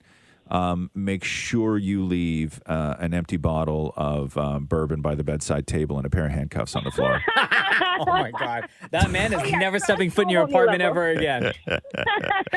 Thank you, Ava. That advice. Thank you guys so much. Looking for some advice? Be a part of Roz and Mocha's Fix My Life. Text FML to 925-555. Kiss 92.5. I have to play you this Don Cheadle interview that he did with GQ. Don Cheadle, he's in the new White Noise movie with Adam Driver on Netflix. I started to watch that. A long movie. Yeah. Did you like it? I started to watch it. And? Catherine wasn't into it, so it's one thing I have to watch on my own. So Don Cheadle's in that. If you're a Marvel Cinematic Universe fan, like I am, you know Don Cheadle as War Machine. Mm-hmm. Throughout the Iron Man movies, he, of course, replaced Terrence Howard after the first Iron Man. And then he's appeared in like all these Avengers movies and spin-offs and whatever, right? But listen to Don Cheadle tell the story of how he was offered the gig to work with Marvel and how things played out. I was at my kid's laser tag birthday party, and they called me and said, this is what's happening. We're giving you the offer. If you don't say yes, we're going to the next person. This is going to happen very fast. So they said, why don't you go ahead and take an hour and decide if you want to do it? I said, it was a 6-movie deal. I was like, in an hour I have to decide, like, what are the other movies? They're like, it's going to be these Avengers, it's going to be these many Iron Mans, this is what it is. So you kind of have to say yes or no if you're in or out. Like, what's the trajectory of the character going to be? Well, they're like, we don't know any of that, but this is what it is. So you've got an hour. I said, I'm at my kid's laser tag birthday party. They're like, oh, take 2 hours. So we played laser tag for 2 hours, and I was talking to my wife, and we just kind of thought about it and talked to my agent and tried to get as much information as we could, and we just took a flyer and said, okay, we'll do it. Can you imagine? Yeah, 2 hours. Yeah, And like, it works out obviously- that way sometimes. Obviously, things worked out like in the best way possible for him because those movies just took off, and he's a star of, Yeah, but it is part of the crew. It is a big commitment too, and he's not the first person where you realize that oftentimes people choose the movies they do based on school year alone and when they shoot and where they shoot. But when you get into these Marvel movies where you're asking somebody to sign on for 6 movies, like you're asking somebody to make a decision that's going to affect the next 12 years of their lives, right? And this was back that's when like a decade. Like you're asking somebody commit for a decade. Yeah, and this isn't like, the cinematic universe that we know now. No. This was still in its infancy when you Yes. only had like a handful of movies, and they're saying, hey, do you want to be in Iron Man 2, but also the potential of what else we have planned, but we don't know exactly where your character is. Am I the only one that doesn't feel sorry for it? Because any actor, you sign up to acting and you dream for the opportunity of having, no matter even if they're not huge, that many movies offered to you at once. No, but there's no guarantee. There wasn't a guarantee that there was. I mean, the franchise is the franchise that we know, but what if things didn't work out and they tanked? He still would have, I'm sure, been paid a handsome Or what sum if of they were money. just awful movies? Or if they were just still good have a movies. guarantee of 6 movies. No, I know, but here's the thing: is that when you're somebody like Don Cheadle has done some great movies, Absolutely. and he's been great in some great movies. Yeah. The thing is that after Iron Man 1, everybody loved Iron Man 2, but you remember everybody loved Iron Man 1, but when Iron Man 2 came out, it kind of stunk. Yeah. Right? It wasn't the and best. like there was no other sort of Marvel stuff. Like I know in hindsight we can say, oh my God, best decision ever. But when you're only going by Iron Man 1 and somebody's asking you to do 6 of those, that's terrifying. When there's no other information. You have And you're nothing. preoccupied because you're at your kid's birthday party. Yes, but you have 2 one hours. word, Marvel. Like No, once but there somebody was says no Marvel. Marvel was like superhero movies up to that point where like people were still remembering Ryan Reynolds as Green Lantern. Yeah. Yes. I loved him in Green Lantern. Oh, there you go, Maury. You sign up for 6 of those. The Roz and Mocha Show podcast.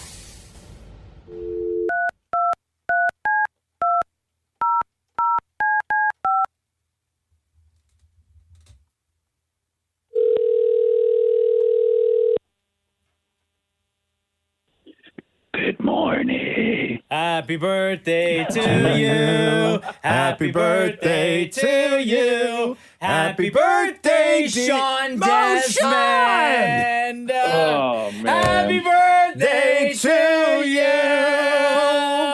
Honestly, that is the most beautiful birthday song I've ever heard in my life. What's up, homie? How are you, man? Oh, my God. What's going on? Just wanted to call to say happy birthday, man. Thank you so much, man. That's you guys are something else. Let me tell you. Oh, he's gonna cry. He's gonna cry. He's gonna cry. Yes, you are. Shut up. Come on. Shut up, Mocha. He's gonna cry. I know. What a savage Mocha is, huh? Who says that? Bro, like even on my birthday, bro. Come on. I know. Can't catch a break, huh, man? How you feeling today, man? I feel great, man. Yeah. I mean, it just feels like another day. Another trip around the sun. 2022 was blessed. 2023 is going to be amazing. And man, I'm here for it. Just getting ready to take my son to basketball practice, nice. Just doing all those things. On your birthday, do you do anything, like do you have a tradition that every year, maybe you eat a certain breakfast, a special meal, you go to the gym, like what's your routine like on your birthday? Or is it like just a regular day? No, I definitely go to the gym, and it's definitely a pasta day today. And that's pretty much it. And I nap. I love taking naps on my birthday. Right? Bro. Come on. Roz, you know, the right? Greatest. It's the greatest. Bro, no time for naps, man. You got an album to work on, dog. No. I'm napping today, bro. I don't care.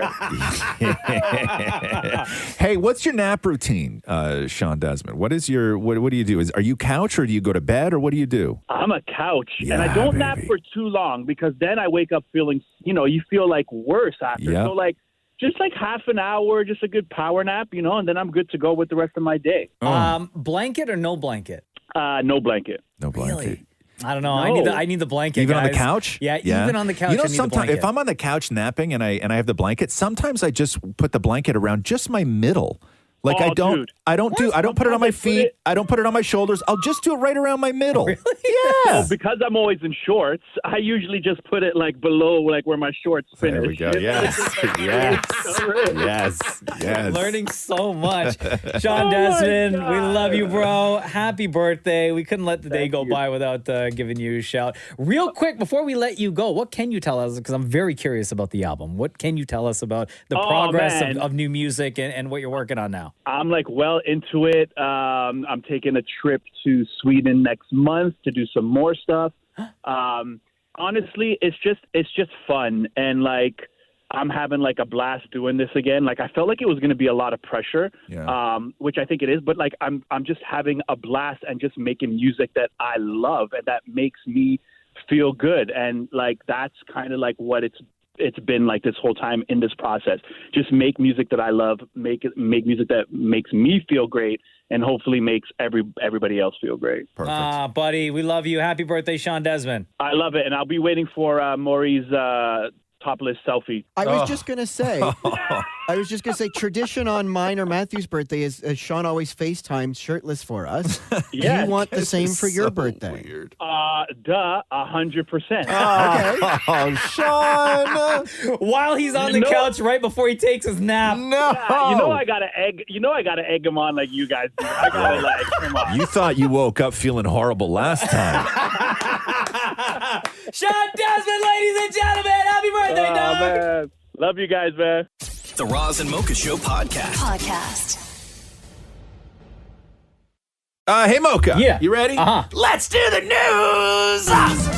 A Roz and Mocha Show and Kiss 92.5 News Break. So Elon Musk tweeted last night, Twitter is rolling out view counts so you can see how many times a tweet has been seen. This is normal for video. Shows you how much more alive Twitter is than it may seem, as over 90% of Twitter users read but don't tweet, reply, or like. Did you notice they moved the retweet and like buttons around? Yeah, because you can now see, because they're rolling out views, right? So then he tweeted, tweets are read 100 more times than they are liked. And then someone replied, what if I told you you don't need likes? And then Elon replied, likes should be private by default. No. I agree with that. I do not. Yep. Why tweet if you can't see the likes? You thrive on likes, Maury, but this is, I think... That's how I'm seen. No, but what he's saying is that what's more important than likes is the view count. Yeah. So if your tweet, okay, if he's saying that there's 100 more views than there are to likes. So if you get 16 likes on a picture, but how many views would that have, Maury? I know, but let me argue this. Hold on. Likes, somebody could just easily look at it and scroll by. A view is somebody scrolling by. If somebody likes it, then they were engaged by the tweet and it did something for them.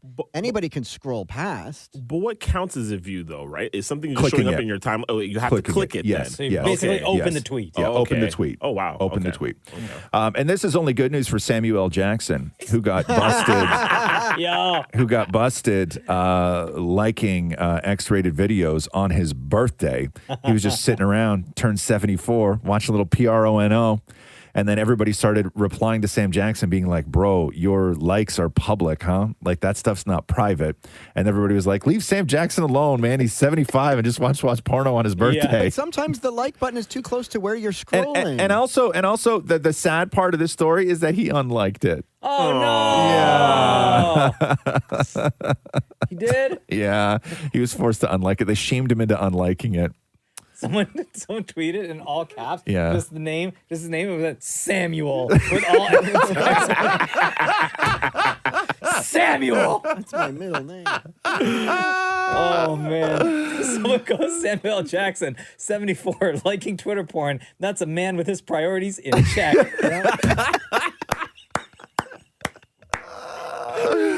Yeah. And like a lot of people are like, just leave that man alone. You know somebody's going to ask him about this at some point. Sure, and guess what? He is going to answer. Yeah.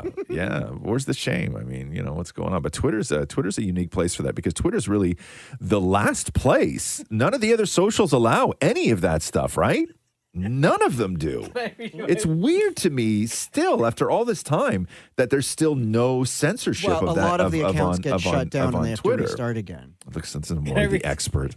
Yeah. Don't ask if you don't want to know. I wasn't asking. I'm going to read you my favorite Samuel L. Jackson reply, please, right? Yes. Somebody said, y'all had me thinking Samuel L. Jackson died. Turns out he was just caught liking porn. Let that man be a horny old man in peace. Movie studios can now be sued in the U.S. under false advertising laws if they release deceptive movie trailers, a federal judge ruled on Tuesday. What does that mean, deceptive? So, U.S. District Judge Stephen Wilson issued a ruling in a case involving Yesterday, that 2019 film about the world without the Beatles. Oh, I remember that movie, yeah. So, in the trailer, Ana de Armas was seen in the trailer. And two Ana de Armas fans filed a lawsuit in January alleging that they had rented the movie after seeing Ana de Armas in the trailer, only to discover that she was cut out of the final film. Oh my God. No way. So they sued? So did they win? So Universal sought to throw out the lawsuit, arguing that movie trailers are entitled to broad protection under First Amendment Act. The studio's lawyers argued that a teaser is an artistic expression of work that tells a 3-minute story conveying the same theme of the movie and should thus be considered non-commercial speech. However, the judge rejected that argument, finding that a trailer is commercial speech and is subject to the California false advertising laws that the state has to uphold. Universal is correct that trailers involve some creativity and editorial discretion, but this creativity, they say, does not outweigh the commercial nature of the trailer. The two plaintiffs say that they each paid $3.99 to rent Yesterday, hoping to see Ana de Armas on Prime, and were disappointed, so they are now seeking $5 million.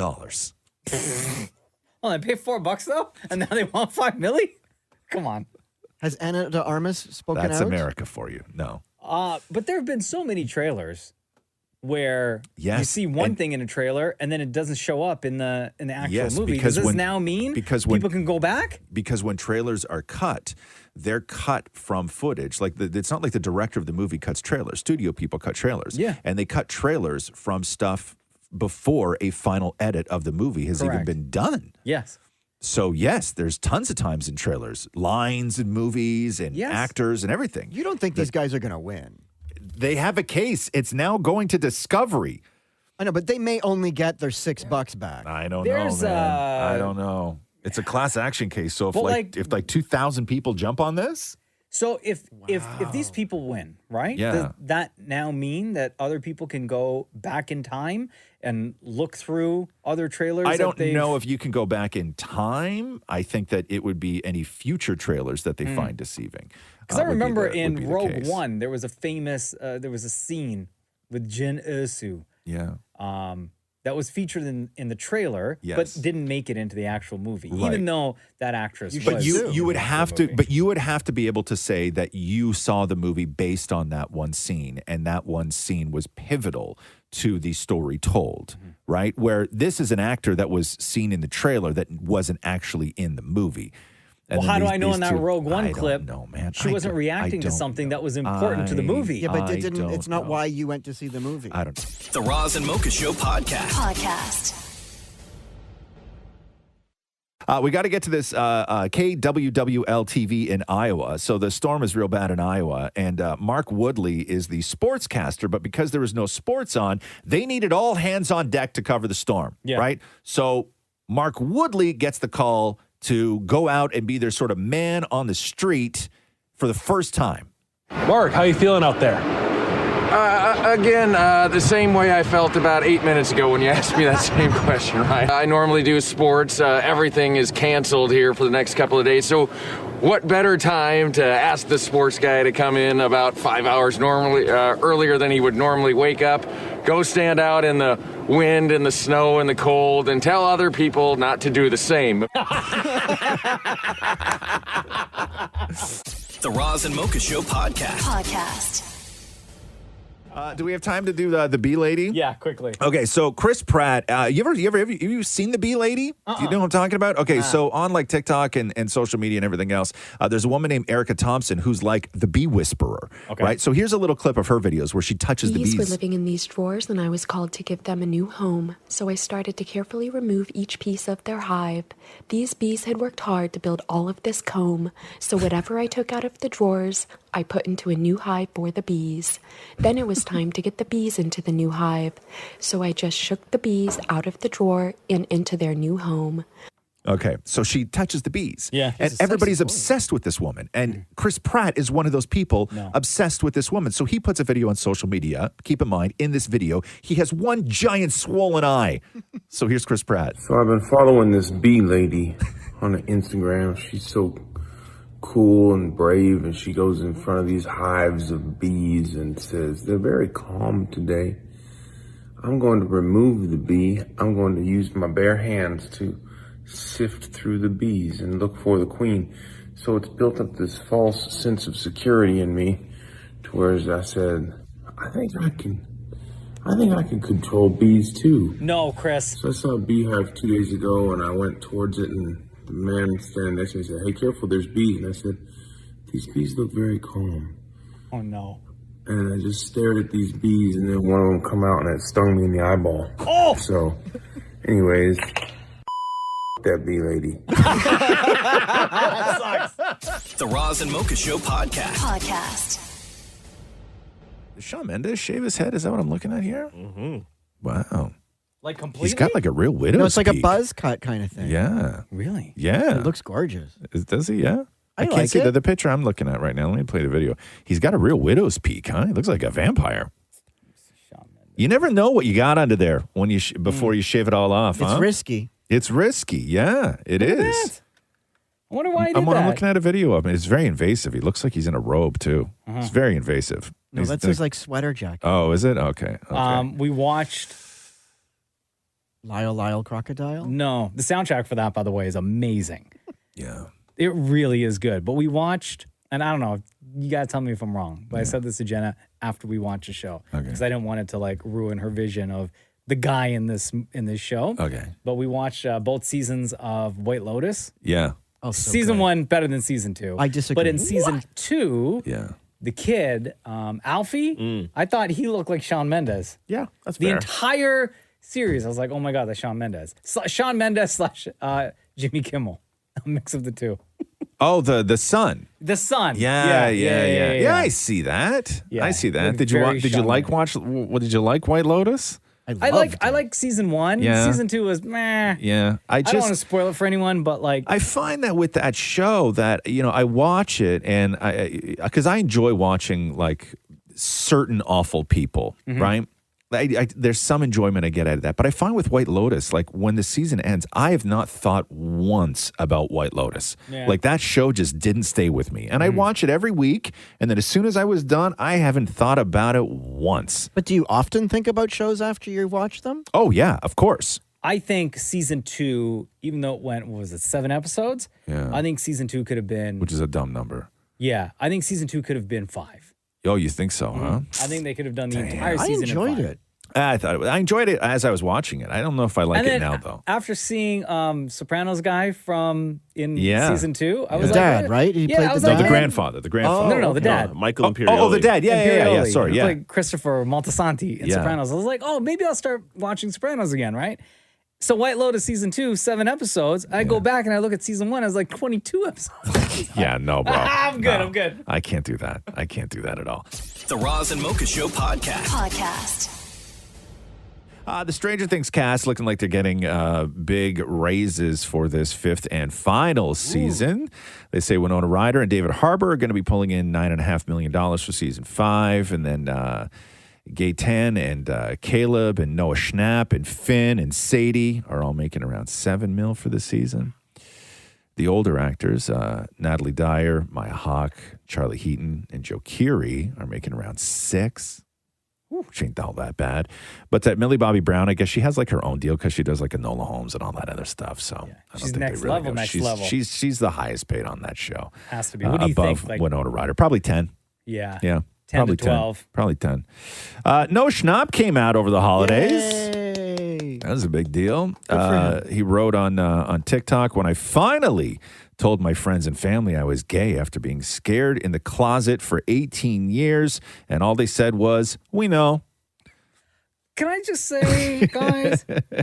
What? Didn't we all know? I thought that. Well, because here's the thing, is that when they made the character gay, one of the other actors on the show was, I think wasn't it Finn Wolfhard that in an interview was like, yeah, he's totally gay. Yeah. But talking about the character. No, but when you read what he said, it was as if he was talking about Noah, not the character. Looking back, right? yes, but I always thought that I don't think but I don't think that that's wrong to say. Like, No, but I thought that news was out there already. Yes. Or maybe because there's so much talk of the character being gay that I just I combine the two, right? Yes. But if you follow him on TikTok, he's having a great time now that he's out of the closet. Like, he's done videos now where his friends are like, jokingly making fun of him about the fact that we know and all that. So he's worked that into his brand. Oh yeah, that we Good all for him. knew. All knew. If you right? can't work it into your brand, why come out? Right. Okay. There you go. Right. Why bother? The Roz and Mocha Show podcast. More from Prince Harry and his interview that he did. What's he up with, to these days? He's been kind of laying low, super quiet, huh? Yeah. So the criticism which he answers in this clip is, he's railing and has spent years just talking about how dangerous and how awful and bad it is to just deal in this royal gossip that has put so much on him and his family and everything else. But now he writes this book and he's basically turning around and doing the thing that he hates the most in the world, which is peddling royal gossip. Here's Some Harry. critics are going to say, well, you're taking private struggles and you're making money off of them. You're getting paid from it. So it's almost as if you've sold out your family. I'm sure that's probably what some people think or what some people want to think. For me, having seen my family and the institution's part in constantly feeding the British press with lies, mistruths, disinformation, like the whole lot, especially more so than ever over the last 6 years, and the damage that did to my wife at the time, the only way that I can stop that from happening, the only way that I can protect us, the only way that I can correct those mistruths is by writing something, the truth, in one place without going through the same people that they chose to go through. Otherwise, you're just feeding the beast. And I fully accept that writing a book is feeding the beast anyway. But I'm left at a position where these mistruths need to be corrected. Blimey. Blimey. The book is out now, by the way. Yeah, it came out today. That's right. The Roz and Mocha Show podcast. There's an Alec Baldwin clip in there that I want you to play in a second, Mocha. So Alec Baldwin I don't know if you've been following this at all, but he's been going on Instagram to like lobby people to follow his wife. Like he goes on live. What? And then begs people to follow his wife on Instagram to get her to 1 million followers. So listen to Alec Baldwin. We're getting close. We're so close. We're so close to my wife at 1 million followers. Sure. I bought her other birthday gifts, but I really want to get her to 1 million. We're close. It's like 996,000. Please follow my wife on Instagram. I'm going to come back and do this again. Oh, pathetic. Till we hit that goal. Remember the old Jerry Lewis telethon? No. I'm not comparing this to Jerry Lewis telethon in that sense, because that was for a very serious illness. But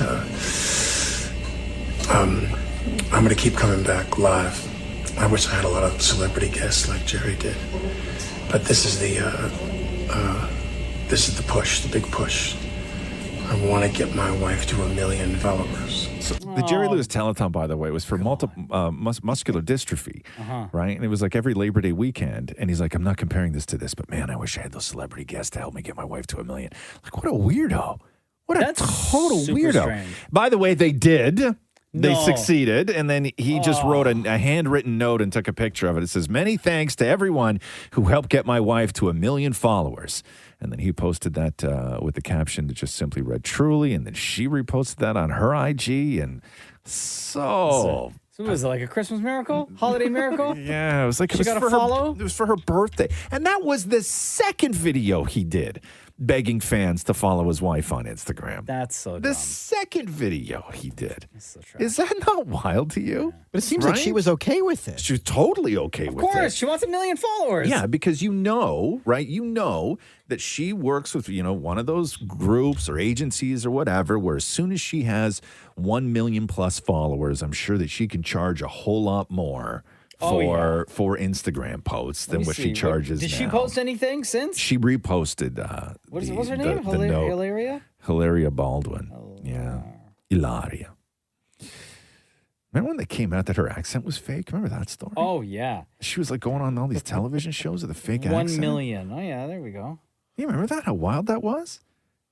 And she just decided to do it one day because I don't know, like it's good for her brand or something like that. She just decided to have an accent, and she never really did have an accent. Super weird to me, man. Strange. And she was going on TV, doing stuff like how you say, right? Like she was really playing it up, like her English was really poor. It's like you know how to say it. Yes, With your regular accent. Yes, American accent. Yes.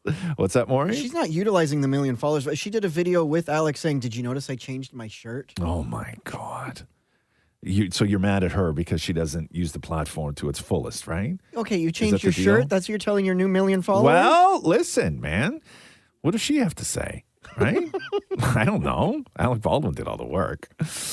But that's weird. I can't even understand why somebody would do that. The Roz and Mocha Show podcast. Damar Hamlin honored by the Buffalo Bills during the first game since his medical emergency last week. This is what went down before the Bills game. Throughout this week, the entire Western New York community, NFL family, and people from around the world have been praying for Damar Hamlin. Damar's amazing recovery has lifted our collective spirits, and we are forever grateful for the love and support Damar's family and friends and our organization have received. Today, we celebrate Damar's recovery, our love for Damar, and our gratitude. Please rise and show your support as only Bills Mafia can. So this was, he suffered a cardiac arrest during a game on January 2nd, which was so, oh my God. Like that was, did you see it at all? Yes, and I saw how everything unfolded on Twitter. It was insane. And on Saturday afternoon, Damar took to Instagram to share this message. He said, when you put real love into the world, it comes back to you 3 times as much. The love has been overwhelming, but I'm thankful for every single person that prayed for me and reached out. We brung the world back together behind us. If you know me, you know this only going to make me stronger. On a long road, keep praying for me. Hashtag 3Strong. The Roz and Mocha Show podcast. Jays have come to terms with first baseman Brandon Belt. 1 year, $9.3 million contract. 1 year, $9.3 Must be nice. $1 million contract. Belt's 34. He played his entire 12-year career with the Giants, winning 2 World Series titles, All-Star in 2016. Knee surgery in September. It says he's looking ahead to the 2023 Wait, like this season. last September? Knee surgery? And they're paying him $9.3 million? Yes, they are. Yes, they are. Imagine how much more he'd get if he didn't have knee surgery. Jeez. That other knee better be bionic. Right? Not near Disney. The Roz and Mocha Show podcast. The floods and mudslides and rain and rising waters in California right now is really incredible. So Ellen posted a video where she was in her backyard in Montecito. Montecito is the neighborhood that Oprah and Gwyneth Paltrow and George Lucas and Meghan and Harry live. Super rich neighborhood. Sounds like it. Right? And she's standing in front of what is normally a sort of a dry river. There's never water in it. And the water is like raging down this river. So here's Ellen. Yikes. Montecito is under complete evacuation, the entire town. This is the 5-year anniversary from the fire and mudslides that killed so many people, and people lost their homes, their lives. This is crazy. We're having unprecedented rain. This creek next to our house never flows, ever. We need to be nicer to Mother Nature, because Mother Nature is not happy with us. Wow. Ellen. So that's the water That's that you hear in the water background? that you hear in the background. Yeah. The death toll from the storms went from 12 to 14 yesterday after 2 people were killed by falling trees. Oh, my God. President Joe Biden issued an emergency declaration yesterday to support storm response and relief efforts in at least a dozen counties. In L.A., there was a potential for as much as 8 inches of rain in L.A. County. And the number of people without electricity in California as of last night was 92,000 people. But where Ellen's place is, they're elevated. So in that clip, it was hard to hear, but they were told to shelter in place. So they're not being evacuated because the problem is that where Montecito sits, it's almost in like a canyon. And so everything is blocked. All the roads, there's roadblocks everywhere because of mudslides and flooding. So even people that were ordered to evacuate still can't get out. Will this affect tonight's awards show? I don't know, because the Golden Globes are tonight, right? And there's a lot of people who have to travel from those types of places to get there. So I don't know, but I'm sure it's going to be a huge topic of conversation on the red carpet tonight. And speaking of, damn it, Maury, the Golden Globes are going down tonight. This is sort of like a rebuild of the Golden Globes because remember they didn't punished do it them last year, right? No, they didn't. Did, but it was like they just sort of handed them out. Yes, the television networks didn't want to carry them last year because they were still saying, well, you guys haven't changed enough. You haven't shown us your plan. And they sort of put them in a timeout. Yeah. But from what I'm reading now, it's not like it's not like it's going to be a sort of slow, gradual rebuild. From everything that I've read, all the big stars are going to be there. Like Brad Pitt's going to be there tonight. Spielberg's going to be there tonight. So do they reach out to all these stars then already and say, here are the changes that we've made? So I think that yes. Right. For those who cared. Yeah. Because some people, I'm sure, it doesn't matter one way or another, but they just stayed away because they didn't want to take the heat, for going in the first place. But let me go through some of the big categories here. Best Picture, Avatar, Elvis, The Fabelmans, Tar, and Top Gun Maverick. What do you think, Mocha? Top Gun Maverick. Top Gun Maverick. I think Elvis is going to win. Yes, really? Yeah, I do. But I would said like that movie was terrible. I know it wasn't great, but I think Top Gun Maverick should win. Yeah. Austin Butler is presenting, so that might say something. Yeah, and then comedy, Babylon. Didn't see it. The Banshees of Inisherin. I didn't see that. I wanted to though. Everything Everywhere All at Once, which I did see, which was awesome. Glass Onion and Triangle of Sadness. Oh. Wait, Triangle of Sadness, and it's a comedy? Yeah, it's a dark comedy. The comedy category at the Golden Globes and all these things. The only one I'm going to pick is the only one that I've seen, which is Glass Onion. You didn't see Everything Everywhere All at Once? Oh my God, it's awesome. That's gonna win. It's awesome. What's that one? No, I think that the Banshees of Inisherin is going to win. The Banshees of what? Of Inisherin? I don't know. That a place? I started watching it and I was like, it's Colin Farrell and the other guy, and I was like, I just wasn't in the right headspace for it. Who's the Banshee? I don't know, man. I don't know. Spoiler alert. You fell asleep. Shut up. I did. Do you want me to keep going through these, or are we done with the stupid Golden Globes? We're done. Here, let's get the actor in a motion picture. Austin Butler for Elvis, Brendan Fraser for The Whale, Hugh Jackman for The Son, Bill Nye for Living, and Jeremy Pope for The Inspection. Oh, The Whale. See, but here's the thing is that remember Brendan Fraser, I don't think Brendan Fraser is going to go because one of the reasons why he left Hollywood all those years ago was because he had accused the head of the Hollywood Foreign Press Association of sexual assault. So if they give it to him, this is the year of his big welcome back. This is the year he could say something during his speech. No, I don't think that Brendan Fraser will go. I really disagree. don't. You think he's going to go? I don't think he's going to go. To say something when he knows he's going to win. Yeah, maybe you're right. Maybe you're right. I don't know. I can't see Brendan Fraser going to the Golden Globes. The Roz and Mocha Show podcast. Chris Harrison finally dropped the most dramatic podcast ever. That's what it's called. Chris Harrison, of course, the former host of The Bachelor franchise. If you remember back in 2018 when Bachelorette or Bachelor contestant Rachel Kirkconnell was seen in a picture. Yeah. It was a picture. The picture was taken in 2018. Oh, okay. But then the drama happened. Drama happened in 2021, I guess it was. Damn. Maybe like early 2021. I'm not sure. Maybe late 2020, early 2021. But then he went and did that interview with Rachel Lindsay where he defended. Left June 2021. Is that what it was? Thanks, more. Where he said to give her a little grace, a little understanding, and a little compassion, and then the interview blew up and he was like, who the hell are you or anybody else to sort of judge all this stuff? So he was kicked out of the franchise and he's really laid low for a very long time. And now he's coming back with this podcast. And I was really hoping for just some sort of like authentic analysis. But Chris Harrison is just so affected in the way he presents content from that show, that even when he's trying to sort of sound authentic, it still sounds completely like just the farcical script. Yeah, like it sounds scripted. Listen to this. I have not spoken publicly since I left the Bachelor franchise. I have not made one comment. And one thing I learned while I was going through this whole ordeal, when there is so much noise, me talking was just going to be more noise. It would have been like trying to have a conversation in the middle of a crowded stadium. It just wouldn't have mattered. You wouldn't have heard it. You know, to go back to the infamous interview, one point that I was trying to make and did not make eloquently was people need time to think. You need time to process. I'm sure there are a lot of people, well, a few people that are sitting in Hollywood right now, nervous as hell that I am doing a podcast.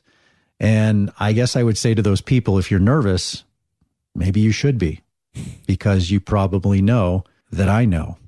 Ooh. So does he spill the beans? What does he say? No, not really. Oh. He play clip two. Play come clip on, two. Chris. Yeah. I guess the thing I would start with is, and I have to give myself some grace, because when I went through this ordeal after the interview and everything subsequently kind of melted down, there was no template for this. There was no playbook. The toughest thing for me was where to turn, what to do. I was heartbroken. I was gutted. I was embarrassed. I was mad at myself. I was disappointed in myself. The last thing in the world I ever wanted to do was be an agent of anything negative, whether it had to do with race or anything. It sounds like he's on the hot seat on After the Final Rose. I do miss him on the show, though. Big time. I think the show misses him, too. Yeah. You know, like I And don't they think can't bring it's- him back. No, Nah, they won't. They won't bring him. They won't bring him back. They got that new guy. They got the football player, Jesse don't they? Palmer. Jesse Palmer. He's great, though. Yeah, He's is a he great good on the host. show? He's a great is host. He? Yeah, I haven't seen a lot of Jesse And Palmer. there's a on new that show. season coming up at the end of the month, right, Shem? Next Monday, the 23rd. Oh, is it Bachelor or Bachelorette? Bachelor. Bachelor. Yeah. Mondays from now. I prefer. Which do you prefer, Shem? Bachelor, Bachelorette? Oh, Bachelor for sure. Yeah. Oh my God, the Bachelorettes are nuts. It's so good. It's so I'm good. still waiting for a gay bachelor. It's not going to happen, Maury. We've gone over this a million times. I don't know how you do gay bachelor when you run the risk of like everyone falling in love with each everyone other. falling in love with each other. Be entertaining. And then the poor guy's just sitting there going like, "Yo, What about like, me? This is supposed to be about me. This is my day. this is my day." Yeah. Right? And he just goes home and everyone else is happy. Yes, right? And I'm just the loser of the bunch. Right? Like fantasy date, right? Yeah. Fantasy suite or what? A group date. Could you imagine a group date on Gay Bachelor, Maury? Well, Maury's like, yes, I can. Yes, I can. Come on now. Right? And don't get me wrong, I would love to see it too. Just for that. I would love to see it all go down. The Roz and Mocha Show podcast. Francis Ford Coppola, legendary director Francis Ford Coppola, he's got a new movie, Megalopolis. Yeah, that guy's still alive? That he's directing. I know. So he did legendary. Of course, Godfather. Godfather 2, everything else, right? Francis Ford Coppola hasn't really had a hit film since Godfather? 1992's Bram Stoker's Dracula. Oh, wow. Okay. That's the last time he had like a legitimate sort of hit film. So what? Now he's back with a vengeance? So Megalopolis has descended into absolute chaos, according to multiple sources. The movie, currently halfway through shooting in Atlanta, has in its last week lost key creative talent, including its production designer and supervising art director. That's on top of losing the entire visual effects team at the beginning of December. The movie stars Adam Driver, Natalie Emmanuel, Forrest Whitaker, Lawrence Fishburne, John Voight, Talia Shire, Shia LaBeouf, Jason Schwartzman, and Dustin Hoffman. The film centers around an architect who seeks to rebuild New York City as a utopia after a disaster. Here's the thing. This budget started as $100 million budget, and Francis Ford Coppola broke the cardinal rule in Hollywood, which is never spend your own money. Because Francis Ford Coppola wanted to make this movie the way he wanted to make it without it being sold and without a distributor, he put up his own money, including tens of millions of dollars that he made off selling off his Northern California wineries. Wow, he really believes in this movie, huh? Now sources are saying that they don't even know if production can continue as planned. Is this supposed to be like his absolute chaos? His like how James Cameron has Avatar? Is this supposed to be like his Avatar? Yeah, this is his first sort of special effects heavy film, and he fired his entire special effects team back in December. So he put up $120 million of his own movie. That is an absolute disaster right now. His own money. Of his own money. Well, this is why I can't get any of his wine right now. Because he sold it all off to make Megalopolis or whatever the hell this thing's called. The Roz and Mocha Show podcast. Logan Paul's in it again. What happened now? So they found Logan's pig. What? So Logan famously bought a pig years ago, named it Pearl. Okay. Right. And it was one of these little teeny tiny pigs. Right. But then the pig grew up. And the pig became large. And Logan you had seen the pig in different videos and everything else that he had done. And the pig was found abandoned in a field in a mangled state, according to rescuers. Pearl was allegedly found alone next to another pig who had passed away with a life-threatening infection. Thankfully, she pulled through, and the Pearl is lucky to be alive, they say.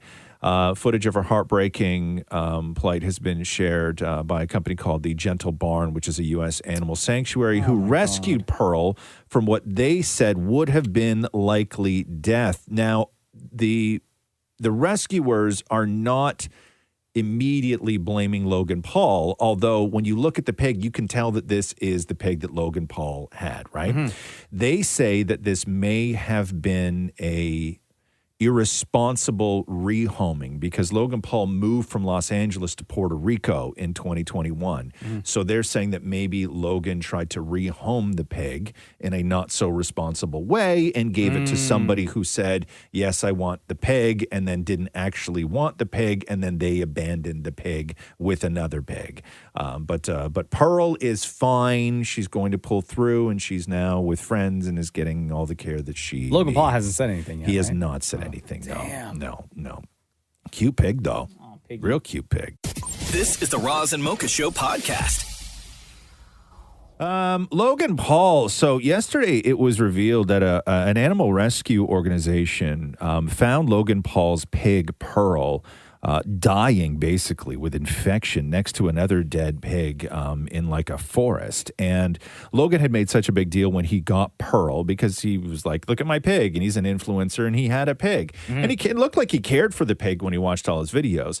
But then Logan Paul during the pandemic moved from Los Angeles to Puerto Rico.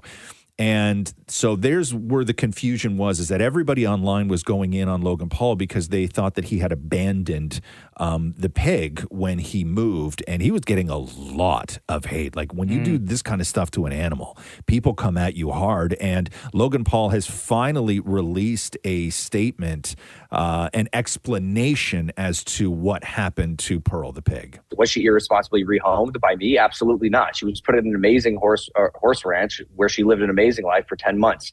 When that homeowner relocated and the pig swiped hands again, it was something that I didn't know was taking place.